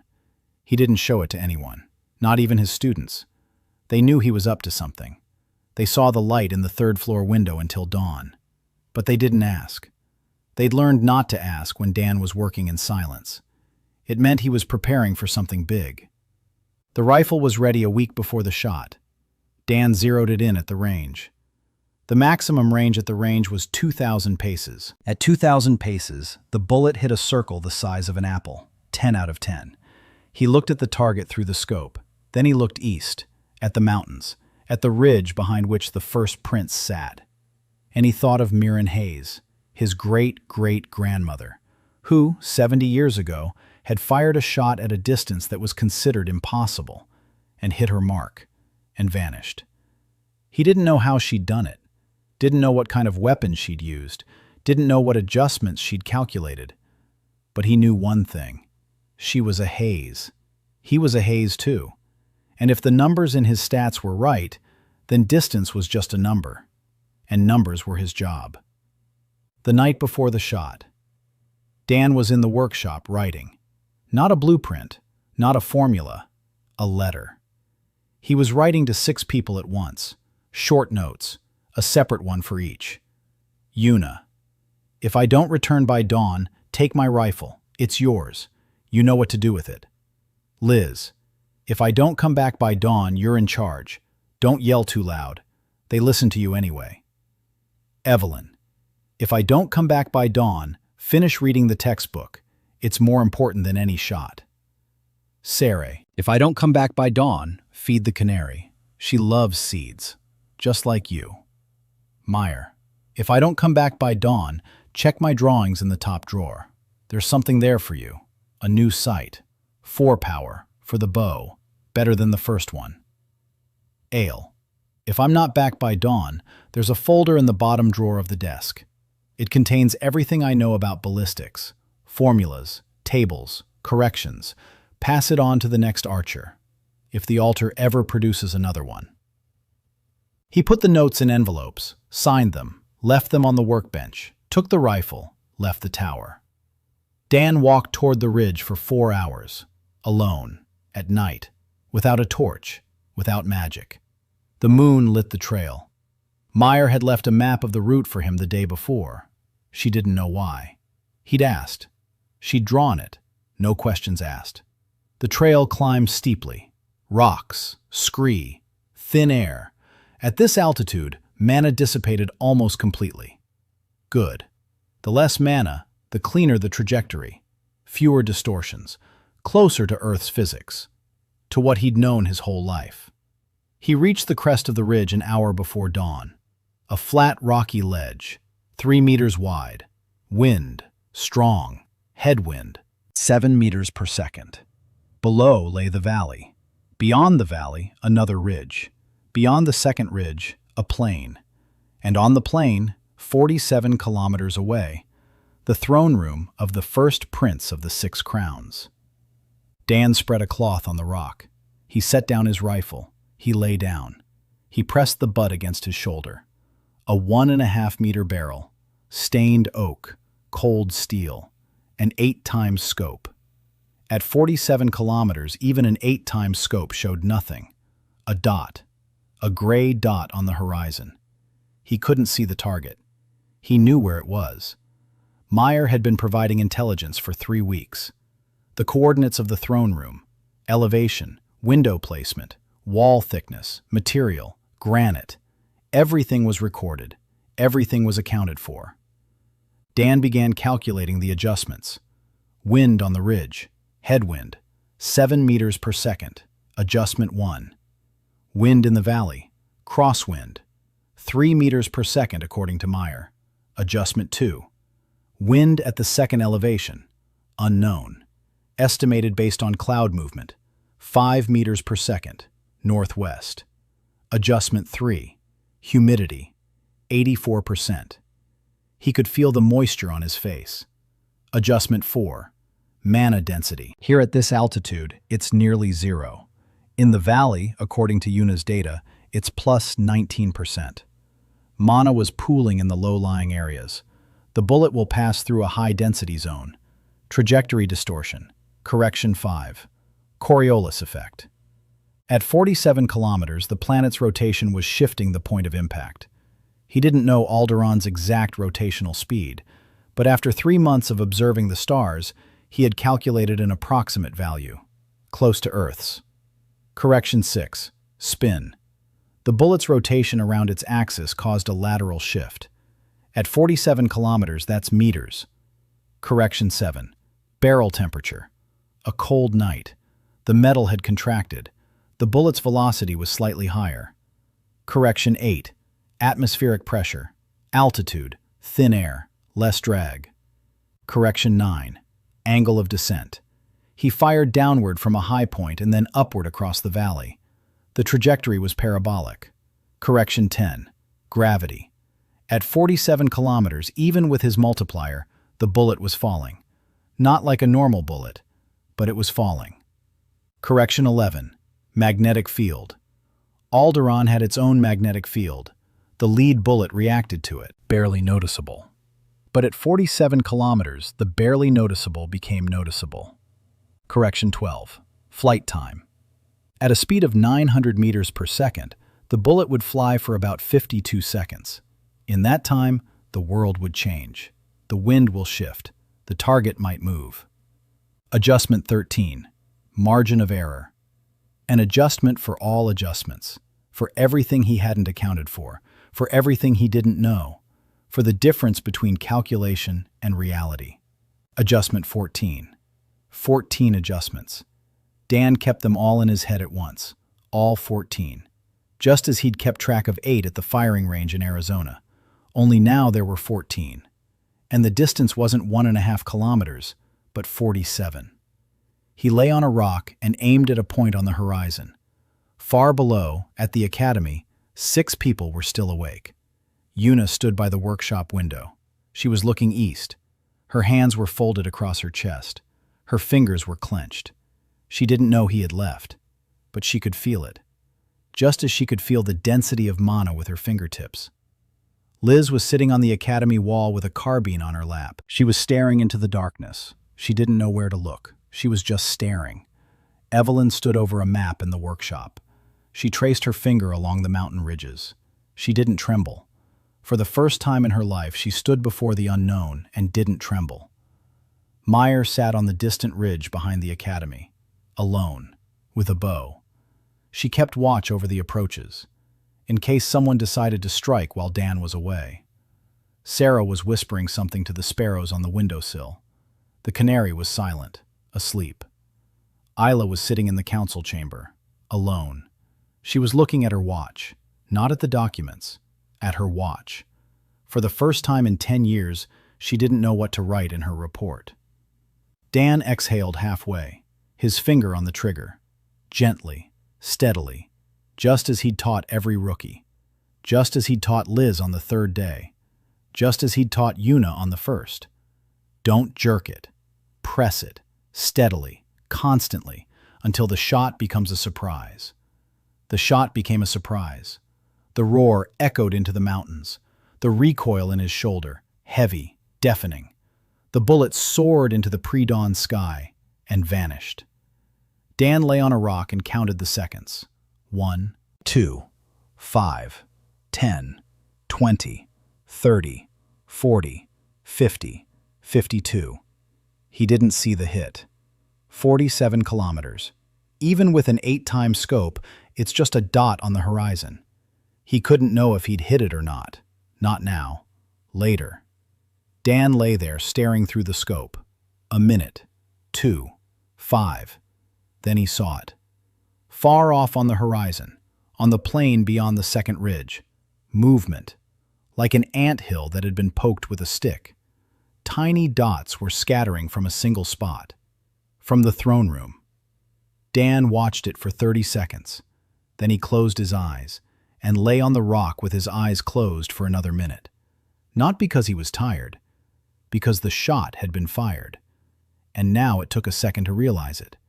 He opened his eyes. He disassembled the rifle. He packed it into its case. He stood up. He made his way down the ridge. The trip back took 3 hours, faster than the climb up. Going down is always faster. He reached the academy by dawn. The sun was rising in the east, golden, warm, different from the Arizona sun, but beautiful all the same. 6 people were standing at the academy gates. Everyone. Yuna, Liz, Evelyn, Sarah, Meyer, Isla. They hadn't slept all night. They stood at the gates, looking east, waiting. Dan approached. He stopped in front of them, his rifle in a case on his back. His face was calm, tired. No one asked. They saw his face, and they understood. Yuna stepped forward first, silently. She pulled an enamel mug from behind her back, held it out. Tea. Warm. Dan took the mug, took a sip. He looked at Yuna. Good tea, with cumin. Yuna nodded. Her eyes were moist, but she wasn't crying. She was smiling, that same smile he'd first seen 3 months ago when she'd been hit by a bullet. Only wider this time. Liz stood nearby, arms crossed, chin lifted, eyes red. She said that if he ever left at night without warning again, she'd personally catch up to him and smash him over the head with her carbine. Dan said he'd keep that in mind. Evelyn stood upright, shoulders back. No mask, no theatrics. She just stood there and looked at him. And for the first time, she didn't need to be the best. It was enough just to be there. Meyer stood slightly to the side. As always, bow on her back, sight on the bow handle. She nodded, briefly, in a military manner. It meant more than any words. Sarah stood with sparrows on her shoulders and a canary in the palm of her hand. The canary sang. Sarah smiled, a wide smile, with freckles, a genuine smile, not the kind that hides pain, the kind that appears when the pain finally subsides. Ayla was the last to stand, without a folder, for the first time without a folder. Her hands were free. Her glasses were shifted slightly up her nose. She looked at Dan and said nothing. Then she said the council would receive the report by noon. Dan said the report could wait. Ayla said it could, and she remained standing there, right beside him. The 7 of them at the gates of Saint Ivris Academy. Morning, sun, silence. Beyond the eastern mountains, a silent wave swept through the entire army of the 6 crowns. Soldiers, demons, and mages all looked around. Something had changed. Something very important had ceased to exist. The first prince's throne was empty. In its place was a neat hole the diameter of a coin, and a smooth channel running straight through the granite wall of the throne room. The army came to a halt. For the first time in 10 years of the 6 crowns' advance, they were not moving forward. Dan finished his tea. He handed the mug back to Yuna. Their fingers touched for a second. Warm. Yuna didn't pull her hand away. Neither did he. Then she took the mug, pressed it to her chest, and walked into the tower. The rest followed her. Dan stood alone at the gate for another minute. He looked east. The mountains, the sky, plumes of smoke beyond the pass. There were even fewer of them now. He turned and walked into the tower, into the workshop, to the workbench. The envelopes with farewell notes lay untouched. He gathered them up, put them in a drawer. He didn't throw them away. He put them away, just in case of the next shot. Because there had been 6 princes. 1 was gone, 5 remained, and someone had to take out each one. Dan sat down at the workbench. A blueprint lay before him. A new barrel, longer, more accurate, for next time. He picked up a pencil and began to sketch. The morning sun shone through the workshop window. A canary sang on the windowsill. In the tower's basement, Thor's hammer clanged. Shots rang out on the firing range beyond the wall. The students were training. Yuna read the corrections aloud in a quiet voice. Liz was yelling at someone to keep the barrel steady. Evelyn was explaining the theory behind the transition between magic and shooting. Sarah was laughing. Sparrows were chirping. Meyer had gone out on a reconnaissance mission. Isla was sitting in her office writing a report, for the first time without her glasses. She'd left them in the tower. At the workbench next to the unfinished scope, Dan was sketching a new barrel and thinking about how, a year ago, he'd been driving down the highway in Arizona at night. He thought about ballistics, about his YouTube subscribers, about his aching shoulder, and then the light, and the runes, and the golden letters, and the laughter of hundreds of teenagers. And there he stood, in the center of a strange world, with 3 lines in his status update that made him the most dangerous man on the continent. But it wasn't the lines that made him dangerous. The lines made the bullet fast and far-reaching. It was something else that made him dangerous. He knew how to repair things. Guns, hammers, mill wheels, self-esteem, people. He didn't make weapons. He made a barrel for a person. Each one for a specific shoulder, a specific finger, a specific personality. And maybe that's exactly why the altar had been waiting 70 years. Not for the archer, but for the man who understands that a barrel without a person is just an iron tube. But a man with the right barrel in his hands is what makes armies retreat. Dan finished sketching the barrel. He set down his pencil, leaned back in his stool, looked out the window. The eastern mountains in the morning light, beautiful, foreign, his. He smiled, took a rag from the shelf, wiped down the workbench, and he began to work.